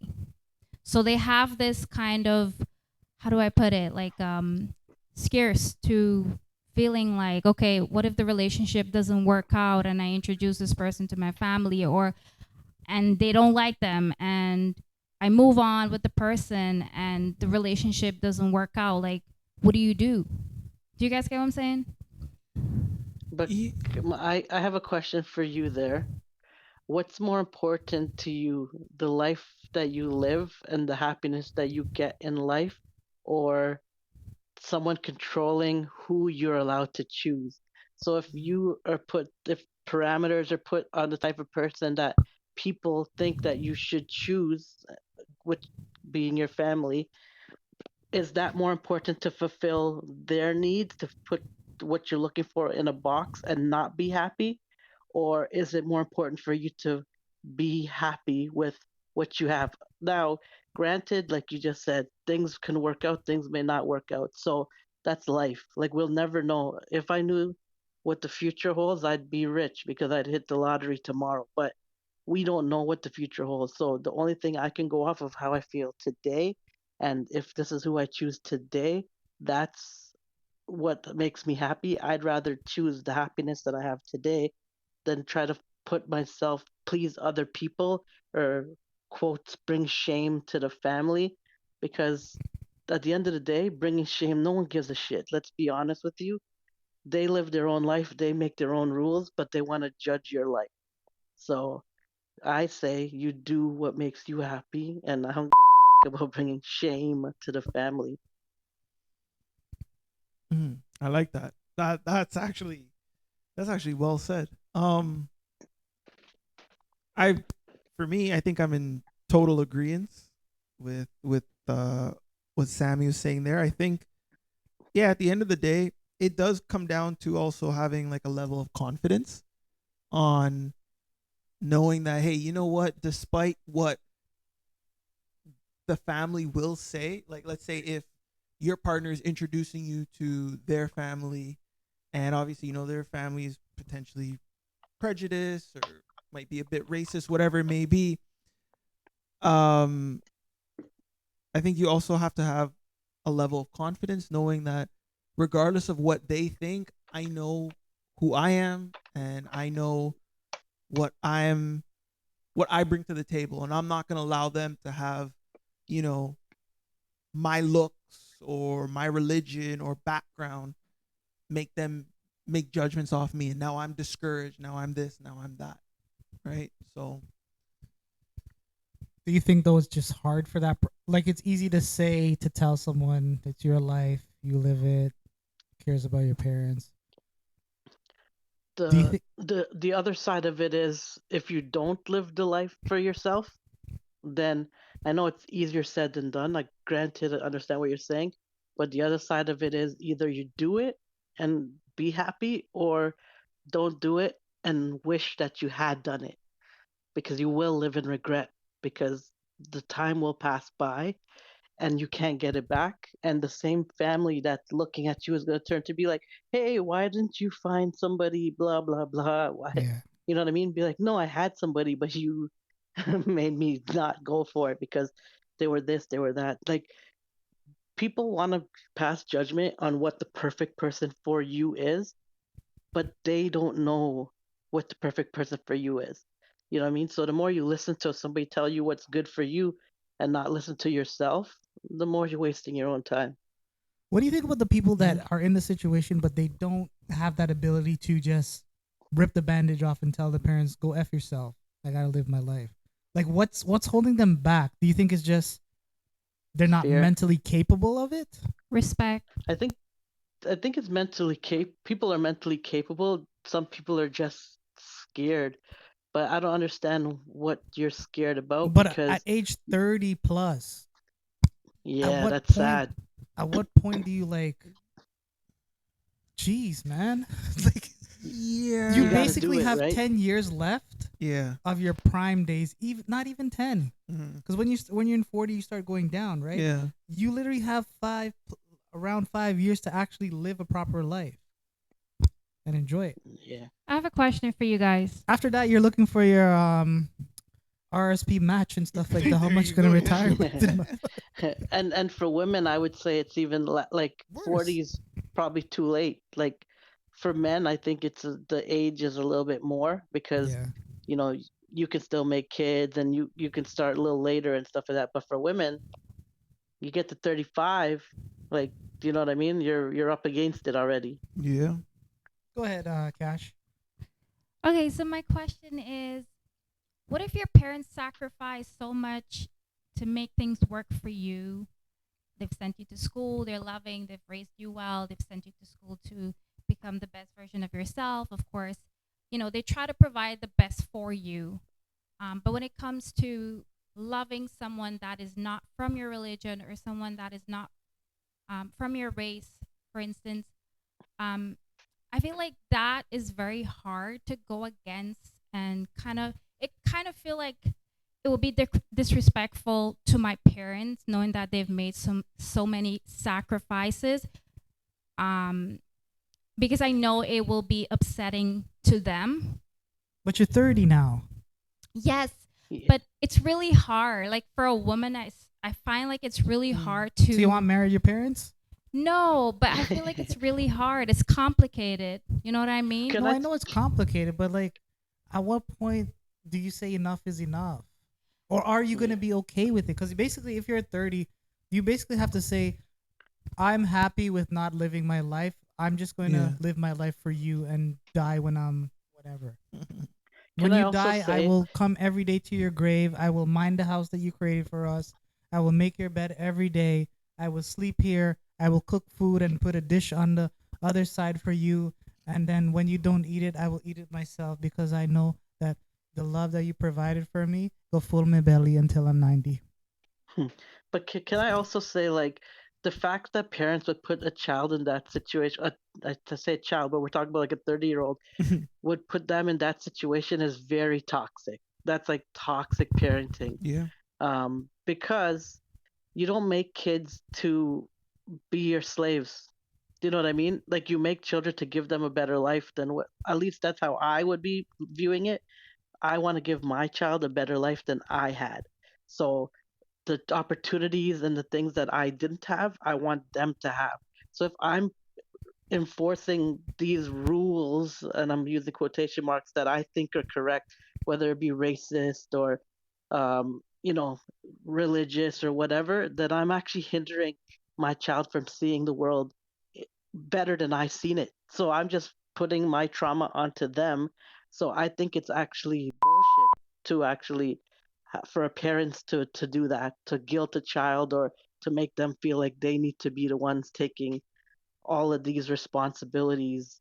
Um, it's putting your trauma down to them, and you're actually probably going to fuck up their mental health if I'm quite honest, because now they're feeling like they have to, like Jay was saying, tuck you into bed, and it's almost like a, I don't know. It seems like it's not healthy. That's like a not healthy relationship with your parents. Like, I know you're supposed to respect your parents and everything, but it has to be a healthy respect, right? Like, you have to get respect back at a certain age. Like, we're not 12 Yeah. anymore. Like, it has to go both ways, right? So you're gonna take care of your parents, but to a point. It can't be like awkwardly, like where you're kind of married to them. That's kind of weird to me.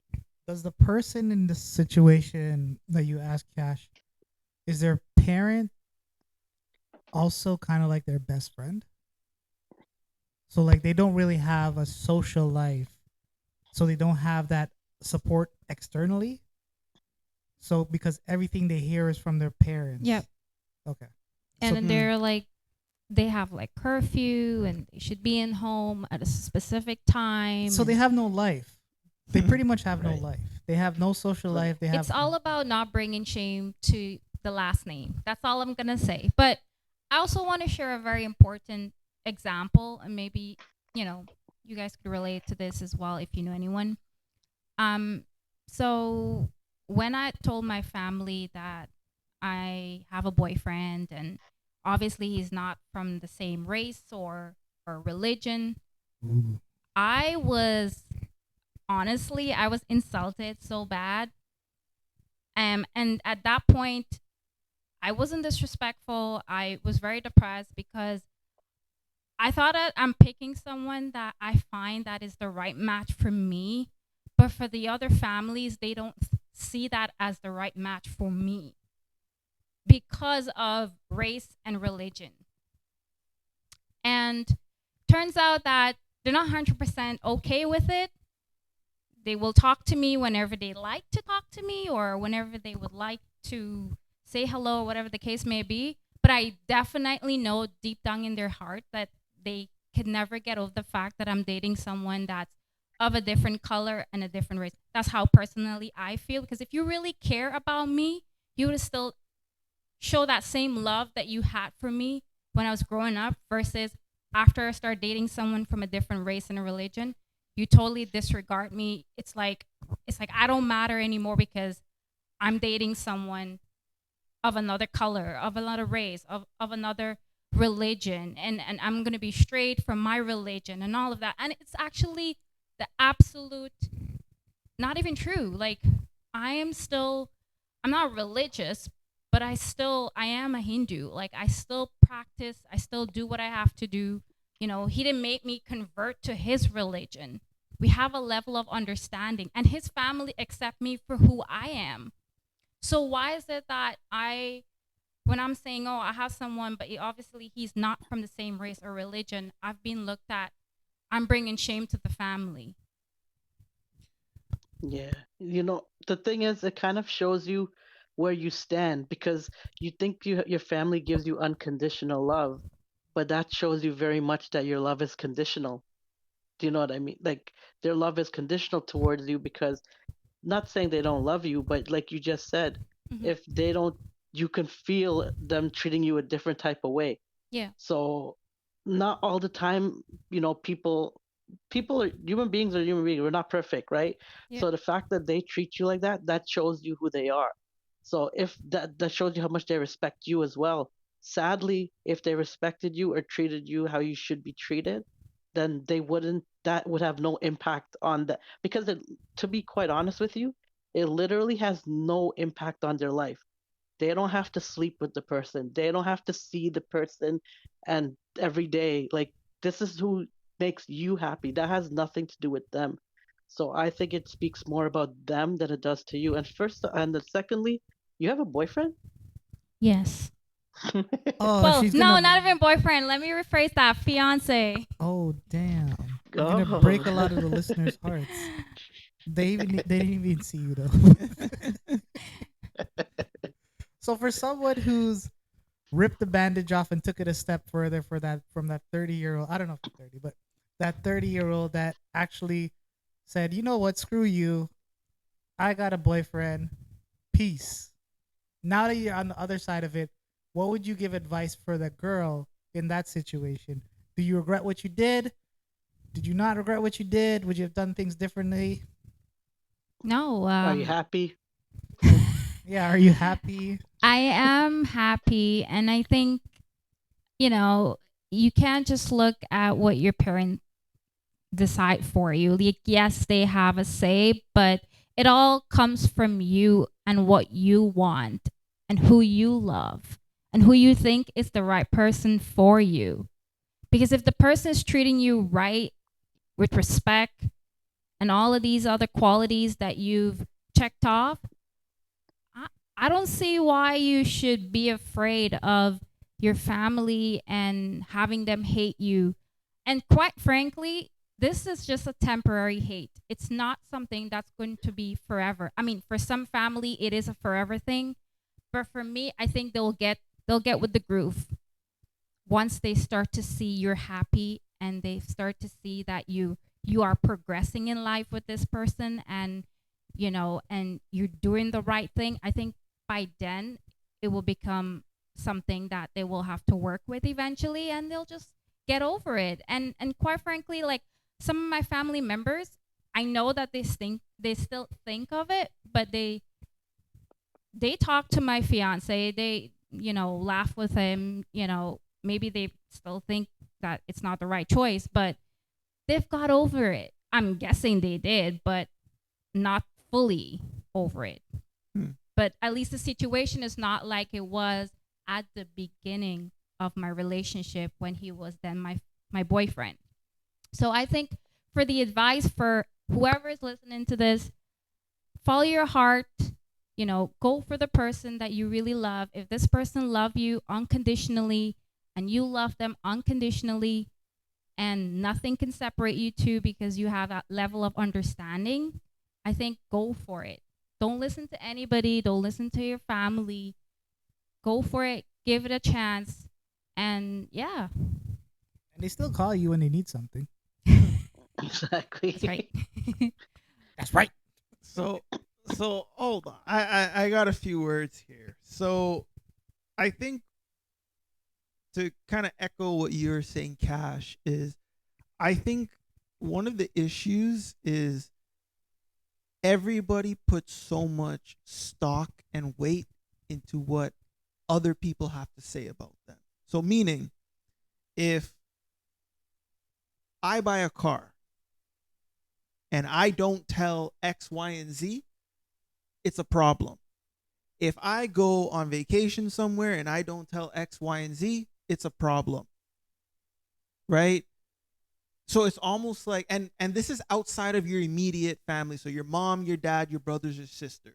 That's outside of the immediate. These are aunties, these are uncles, these are people that you talk a couple times a year with. I think certain families or certain people put too much stock and weight into the judgment and what others have to say versus what their immediate family has to say. I don't care what an auntie or uncle that lives wherever they live, what they have to say about what I'm doing. I don't care about that. I care about what my immediate family has to say. And even then, too, sometimes you have immediate family that may agree or disagree. But at the end of the day, you kind of have to sometimes just block out all the external noise. And what I mean by the external noise is sometimes you just kind of have to block out what people who are far have to say, what people who are not your mom or dad, not your brother or sister have to say. And you kind of just trim the fat. No offense, but you just kind of trim the fat and you get to a place where, okay, this is my immediate circle. So I only care about what these people have to say about my choices in life. And to add to that, though, I take it one step further. Even your immediate family, it doesn't really matter what they have to say. If Mm-hmm. they're not telling you anything that's progressive and positive, and they're only telling you the stuff that's negative, like, oh, his religion is different, oh, her eyes are green, like I don't know what people find the stupidest things to try to control other people's decisions. Yeah. Whatever the fact is, if it's negative, and you're trying to move forward in a positive light, I don't even care who it is, whether it's your mom, dad, brother, sister, whoever. You have to follow what you know, and that's why I kind of agree with what Cash is saying. At the end of the day, like she said, she ended up choosing, and now it's her fiance. But if she had like let it quit when it was just at a boyfriend stage, then she would have missed out on something really good. So it doesn't matter how close, how immediate it is. Once bullshit comes, you don't deal with bullshit. Like that's got to go. So Not saying you have to separate yourself from your immediate family. What I'm saying is they have to learn to have a respect, a healthy respect, to have a relationship, to treat you like an adult. You can't be like 30 acting yeah. like a 12-year-old. Like, Mm-hmm. you know what I mean? Like, you got to be able to grow up sometime and make decisions. Yeah. So Cash, what you gave the advice, but what made you pull the bandage off? What was your moment where like I can't take this anymore? Yeah. Like when they said, like, no, you can't be with that guy because of XYZ. What made you say, no, I'm gonna be with like in your mind you said I'm gonna be with that guy. No, they didn't full on say I can't be with him. They just said that we know you're dating somebody and he has a different religion, different race, and you don't want anybody to know because you're hiding him, but we already know of him. I don't know how they know of him, but anyways, but basically like, oh, you're dating. It's like you're dating a person that we're not willing to really accept because he's of a different race specifically. I don't think so much on the religion aspect of things, but I think it more has to do with coming from a different background and race is what it was. Now I was quite upset. I called my sister and I let her know. Of course, my sister understands because of course she lives in Canada for so long and she knows that Canada is a multicultural country where people accept other people, right? It's not like you're living in the Caribbean, like Guyana and Trinidad, for example, where race and religion divide each other. You know what I mean? And I got that support from my sister, right? But let's say if my sister didn't support me, I don't know what other decision I would have taken after that So because it's like I'm young. I don't know what decision is right because if my sister's not there for me, my dad is not there for me, my mom is not there for me, the rest of my family is not there for me, then what do I do? Do I just leave everybody and just walk out of it? So was your sister kind of that helped you rip the bandage off? basically she stand beside me and she was she was like, yeah, give it a try. I don't So see support. I guess. support, massive support. Let's say you didn't have your sister. Would the guy alone be enough support, or you kind of think you needed that person in your family to support you before you would have done it? That's what I said. Like, I don't Yeah. know how it would feel If she wasn't if there, I didn't Mm. had that support from right? somebody, at Internal. least somebody, Yeah. like a cousin, even a cousin. Right. You know what I mean? And then, my sister, my brother-in-law, like everybody started to give me great advice. And, you have to basically, it's hard. Like, you don't know what to do, where to turn to, who to turn to, who should I tell this to? Would they look at me weird? And I'm sure a lot of people look at me weird because, yeah. And yeah, so it was really hard. But you did it, and But it's I better. did it. So here's a question for you, Cash. If you were to, let's say, be in that position in the future, right, where there's someone else new in the picture that goes against what you're quote unquote supposed to be with, do you think you have enough willpower to do it on your own and face the criticism and face all of that head on? Or do you think you still need the support from everyone that was behind you, that was pushing you forward and basically on your side? You think you could do it alone, or you think you still need the support moving forward if it was someone else in the picture? That's a really good question. I think if it was, if because obviously my situation, I was pretty young. I'm not young, but like I was like 25 or so, or 24. I feel like if I'm established, I'm an established woman. I have my shit together. I'm making good money. I know that I can carry myself through without family. I think I would definitely go to the path where I'm going to choose that person regardless if I don't get the support from other people. Because, and I'm not saying because, yeah, I have money or whatever the case may be, but let's just say worst case scenario, if it doesn't work out, like, I can still live my life. I have money. I could buy a condo. I could do whatever, right? Yeah, but I think whether you make $20,000 or 200,000, I think they will still look at you the same way, right? So I don't think money in that equation. I guess the answer that I was looking for was more so, regardless of what your income, job, whatever it is, can you face the criticism on your own, or do you need the backing from friends and family that supported you the first time around? I think I think could do I it on my understand own. what I was gonna just say what JR's saying. I completely understand what he's saying because what he's trying to get to is, have you gained the confidence? Have you Yeah. gained the knowledge of realizing that? Because I agree with JR. I don't think money means anything in terms of getting out of those situations. But what he's getting at is, if you've gained the confidence and the knowledge to be like, you know what? I was right the whole time through. Like, so now with me knowing I was right, and granted you got the support, but now knowing that, let's say you didn't have the support, you have the knowledge of knowing you were right. Everything you've done was the correct decision and it Mhm. worked out. Does that give, what he's trying to say is, well, would you Is that do it enough? again Yeah. Yeah. without the even support? Would you be able to have that? But maybe it's different. I'll let you answer, Cash. But maybe it's different for a woman. Maybe that, because she mentioned finances, it's maybe the insecurity of not being able to, if they disown you, you're not, Hmm.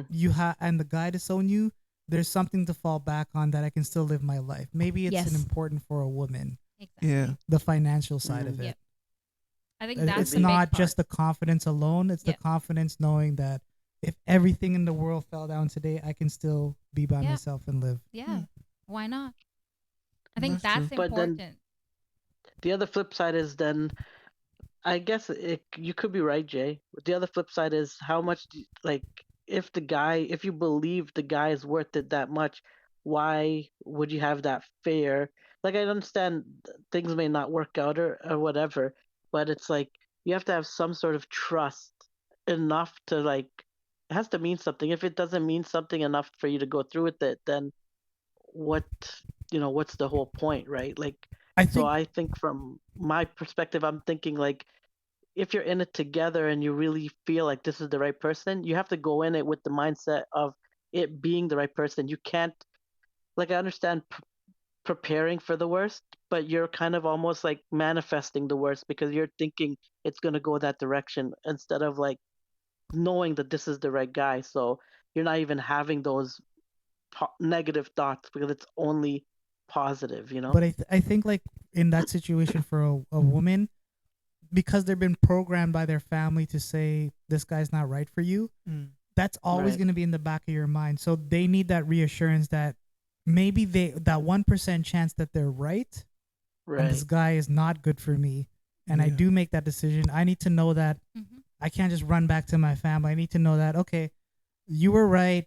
I'm not going to go back to the family. This guy is trash, but you were right. But I don't want to face you guys anymore. So I need to be able to have my own home and be by Yeah. myself. Yeah. And you'll meet Right. great Maybe you're friends right. along too, and you can move life forward.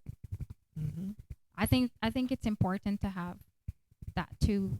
Like I understand Sammy's point of view of yes, you should already know that you want to be with this person and not think that okay, yes, you have to be financially stable. But then we don't know what the future holds for us. We don't know if something doesn't work out. We don't know what if we're together and I can't have a child and you really want a child and it's just not Issues come working down the out. road, right? You gotta have that knowing that you'll be That okay by yourself. conversation too, but like And also my thinking was if this person was big, like it was big enough for you to bring this person toward your family, you obviously care for this person. It's not just like a random dude, so it's got to be, so there's some sort a level of confidence that it is going to work out because you wouldn't have brought some person to your family that you don't think is going to work out. But I think Jay is right, where because if you're serious about that person, you bring it to your family, you're confident. But excuse me, the fact that they keep shooting it down or putting doubt in your head is maybe what's causing the person to second guess it because oh, I'm losing my voice because the fact that you're bringing them to your family means you have the confidence, but there has to be something that shoots it down, and the only thing that's shooting it down is the family trying to put doubt in your mind. Yeah. you Well, guys know that there's some family that will go to an extent where they would actually cause a lot of distraction or not distraction but like not distraction, let's put it another way, like destruction.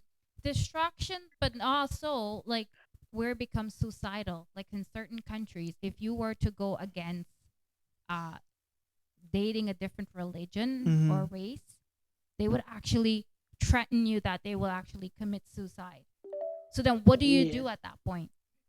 that's bull. That's like trauma, like Yeah. toxicity and stuff like that. Like if they're willing to do that, that tells you how Mm. much that they they really care about you. You know what I'm saying? It's like, Yeah, Yeah. and I don't understand that line of thinking. Like, it boggles my mind. Like, for people to think that people give a shit that much is crazy to me. Nobody cares about what I do. Like, you know what I mean? For 5 minutes, they may care, but they don't care. Like, you know what I'm saying? Yeah. So people think that people think that their family cares or people outside of their family like bring shame or whatever the words they want to use. Nobody gives a fuck, to be quite honest. Like they have their own problems that they deal with, so they will talk because that's what people seem to do. But at the end of the day, they talk about you for 5 minutes. But we think that people are talking about us all the time. So that's the problem people Yeah. have in their heads that people care when they really don't. it's so much more harder, Sam. Like I understand where you're coming from, but it's from a girl's point of view. It's so much more harder, because it's really it's something that you really have to sit down and just really think hard. But like as I said again, I was young. If I was older, maybe yes, I will be making my decision. And then of Mhm. course, if I come from a very loving, caring family that provided for me from since small growing up, and I know to myself that, you know, I might lose my family respect. I might lose all of this stuff that come with my life, like your sibling, your mom, your dad, because all of them are against your decision. I think it's really really difficult. Because put But that's yourself in that position manipulation. though. Put yourself in that Don't you think? position if something happened to you and you basically have no one besides yes, that partner, Mm. right? But Yes. don't you think that's manipulation though? Like, so the fact that you bring a kid into the world, it's your responsibility to take care of them. That kid doesn't, a 10-year-old or 20-year-old now owe you their life. Do you know what I'm saying? So Yeah. for the Yeah. parents to make you feel that you owe, like, who's gonna wipe your ass when you're 3? Like, you know what I'm saying? Like, that's their job. Like, Yep. sad to say, you bring a kid into the world, it's your responsibility.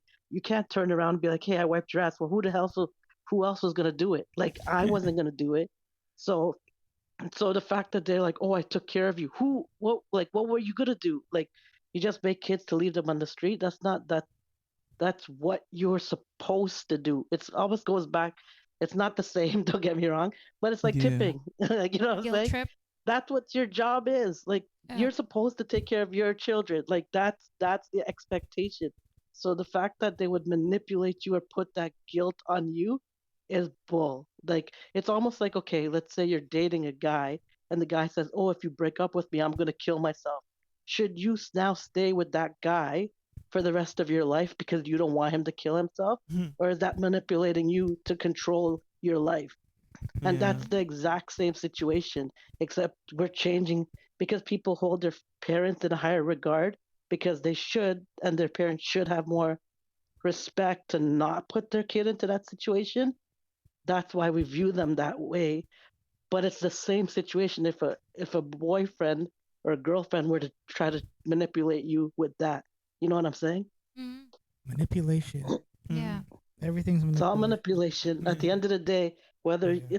however you put it, it's a way of trying to control you to do what they want you to do, and that's fucked. Yeah. Hmm. Damn. That was a good topic. That was deep. Yeah. Deep. I lost my Yeah. voice. I lost my voice on that one. Uncle Yeah. Sammy got passionate on that one. Deep. Cuts like a knife. I think we should continue it because there's so many segments we could go on. Yeah. We continue when Uncle Sammy's here because he's Oh, really yeah. passionate about this. Yeah. And we gotta get Cash Money on screen to talk about it. For Yeah. sure. I think you need to be here so people can see the emotion on your face. Yeah. Right. Because staring us two guys, it's not giving And we're just staring Yeah. into space. it's not giving enough credit to the segment and how deep Yeah. rooted this conversation is. You know what I mean? Right. And right. as well, I did hear that the fans want to see Busy Brenda, Cash Money Live. versus Jace, JR, and Sam. Oh damn, that'll be a good one. Yeah. Busy Brenda ain't easy.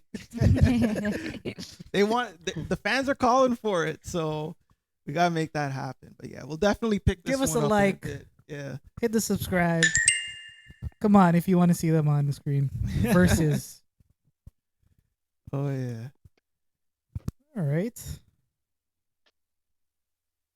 Damn. I think I got a question. Trying to find it. I don't know if I'm supposed to be excited for this question or I feel like you've had a couple Nervous? weeks to ponder and think of things. And, Okay. This was Oh, this God. was just funny. okay. Okay. So I went to my son's room and said, "Remember, boy, masturbation can make you blind." He said, "I'm over here, Dad."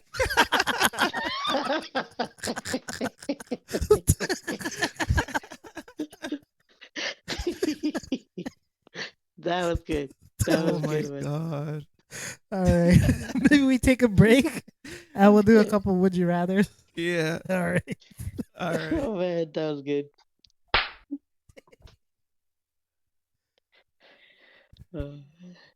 Are back and rolling.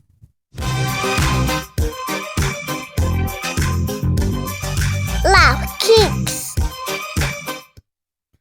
All right, we are back. We are going to do our Would You Rather segment brought to you by. Crown Royal Vanilla. All right, okay, I'll start this one very easy. Maybe easy. Would you rather be eaten alive or Mhm. burned alive? Ooh, that's a good one. Tough, huh? You're dead either way, but like, how do you want to go? I got my answer. Go ahead, Sam. Yeah, go ahead. I'd rather be eaten alive. Oh, I think the burn. I feel like you can survive a little bit longer and Mm. punish. That's what I'm thinking. Because even Mm. when you think of like the people who remember the guy who set himself on fire in New York in front of the Trump trial and stuff, the guy Mm. lived for like a day or something like that before he oh yeah, died. yeah, yeah. So you could really punish. But if Yeah. like I get eaten alive, I'm just picturing, let's say it's by a whale or a shark or a lion or something. By the time they rip off, it's over. Like, Yeah. Mm. Gosh, my you ever thought reasoning about at that least. one? Would you rather be eaten alive or burned alive before you die? Burn. Burn. Why would you say that? Burn alive. I don't think your mic's on. Yeah, burn alive. Burned alive, why? Because I don't want to be eaten by an animal. Okay. I don't think. Because then again, too, like in Hinduism, they believe in cremation. But of course, obviously, after you passed away. So even if I'm burned alive, I think it would be a little bit more of a purpose versus having an animal. Okay. I think for me, I'm just gonna go the route of what's less painful. Just so I think I don't for know. me, it's hard because okay, Let's say you're eaten, but like, okay, let's establish an animal. okay, let's say a bird.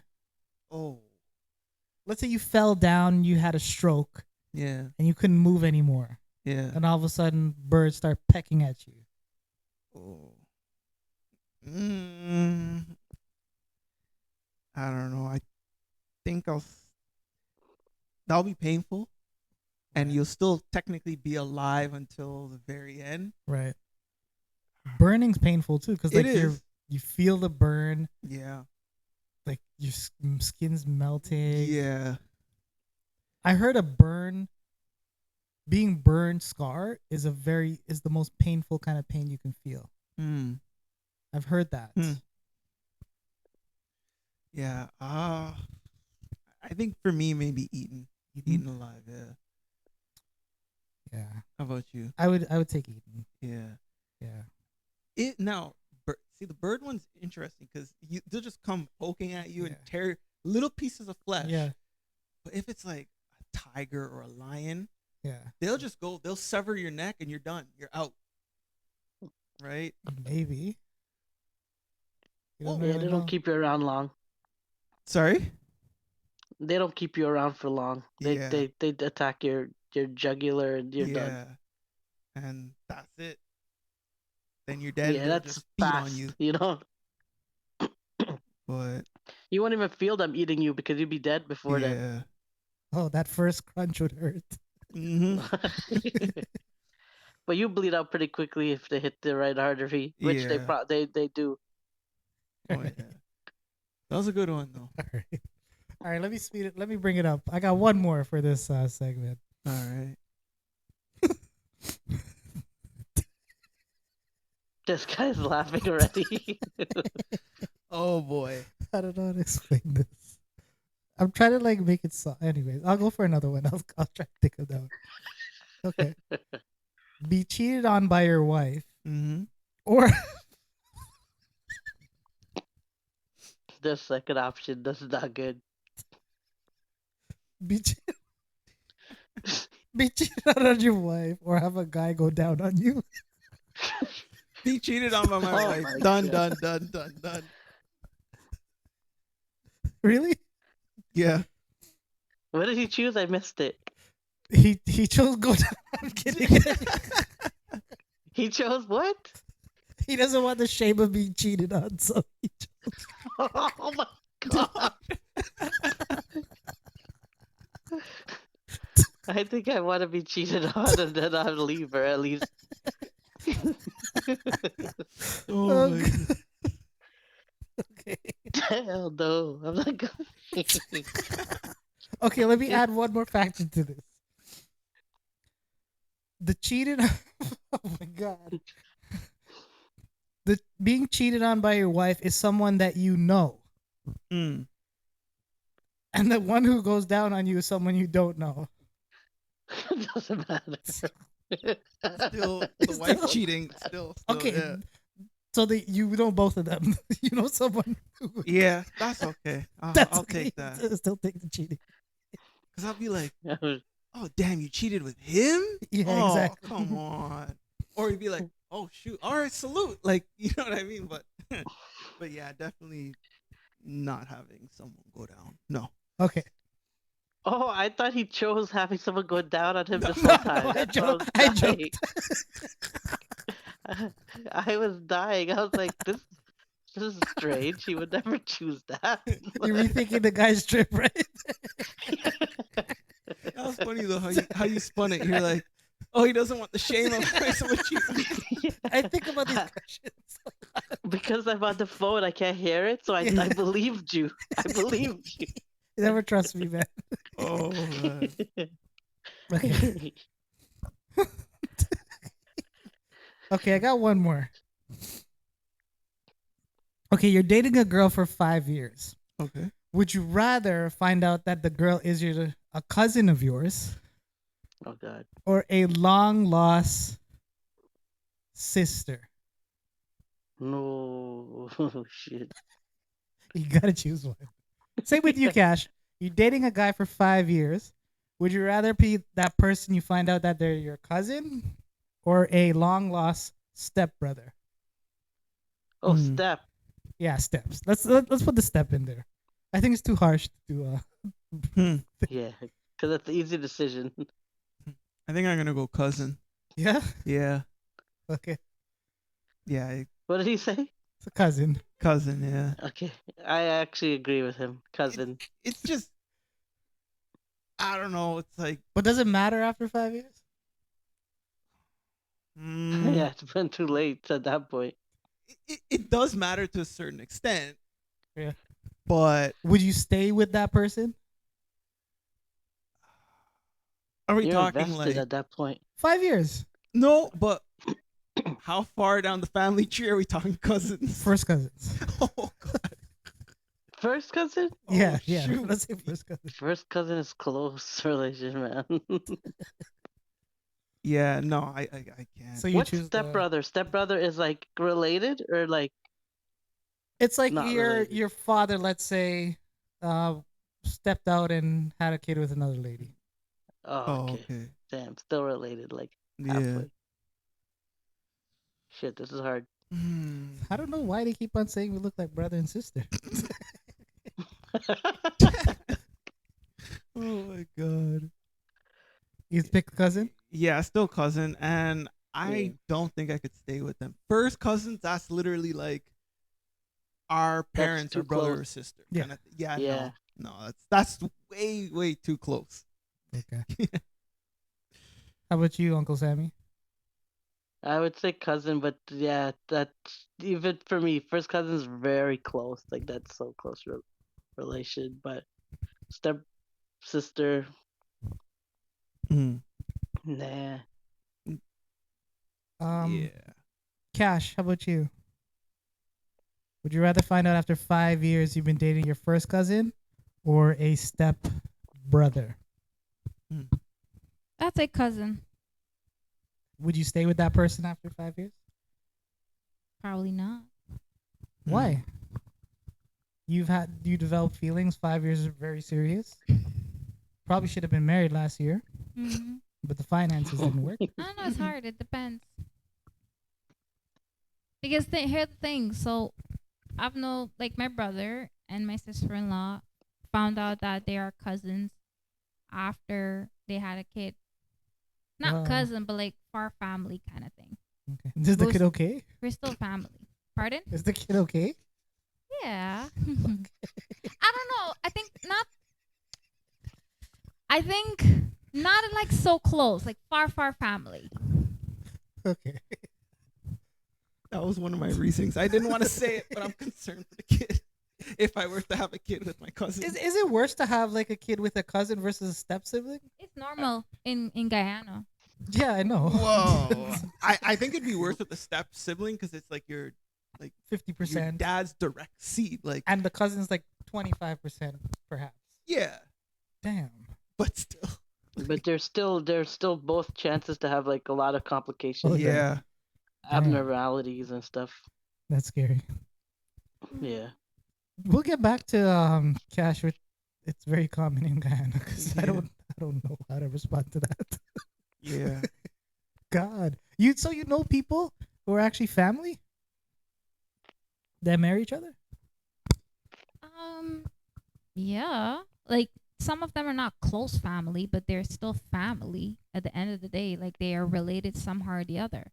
So like the Mm. girl, her dad's uncle, and then the guy, it's like his mom's uncle, something like that. It's like, but still, it's still family, right? Disgusting. Because remember when the Indians or the indigenous laborers went to Guyana, Indentured? indentured Yeah, labor. okay, Sorry, yeah. I said indentured. Sorry. Yeah, and obviously everybody was so close to each other, so they had no Yeah. choice but to sleep with their close relative, right? So that's how when you figure out that, oh shoot, like somebody's my cousin, but you don't find out right away. You That's what find I'm out. saying. Yeah. 5 You years find later. out after like couple years down the line. That's It's what like, I'm saying. That's like, the scenario. I've had cousins that was in my class, and I was like, you know this person? Yeah, that's my uncle. Did you ever date someone who's your cousin? No, but I liked someone who was my family. Oh, I thought you were about to say I would like to. I'm like, what? So you've liked the cousin. Yeah, So you thought about them sexually. not really. Don't lie. I was young. I was in middle school. But you thought about them that way. And I was like, he's cute. But you thought about him that way. I didn't know he was my cousin. I know, but you thought about it that way. No. Yeah, you did. Yeah, you I just- did. I Don't was like- lie. I just had a crush. Let's just say not like, but crush. Sam, how do you think about your crush? Okay, Do you have Sam a is crush about that? different. Sam is completely different. He's what? Well, I what think were about you, them- Sam? You're Mr. Family. JR, how do you think about your crush back in high school? Exactly. All the we don't bad have, we boy don't have, little we don't have to things, go yeah. into it. I'm sorry. Yeah, exactly. No, not like that. Like you see the person, they're cute. You just think they're cute, right? What do And you then mean not turn like out, that? They turn out to be your family, Okay. right? That's Turn how out you to want to be roll off? That's fine. My grandfather's brother-in-law's son, right? Do you still think he's cute? No, But you still would. think he's cute. fat, and now he's Oh, ugly. shoot. So no. Okay. But you still remember the time when he was cute. And when you found out he was your family, you still thought he was cute, though. Yeah, at the time. No.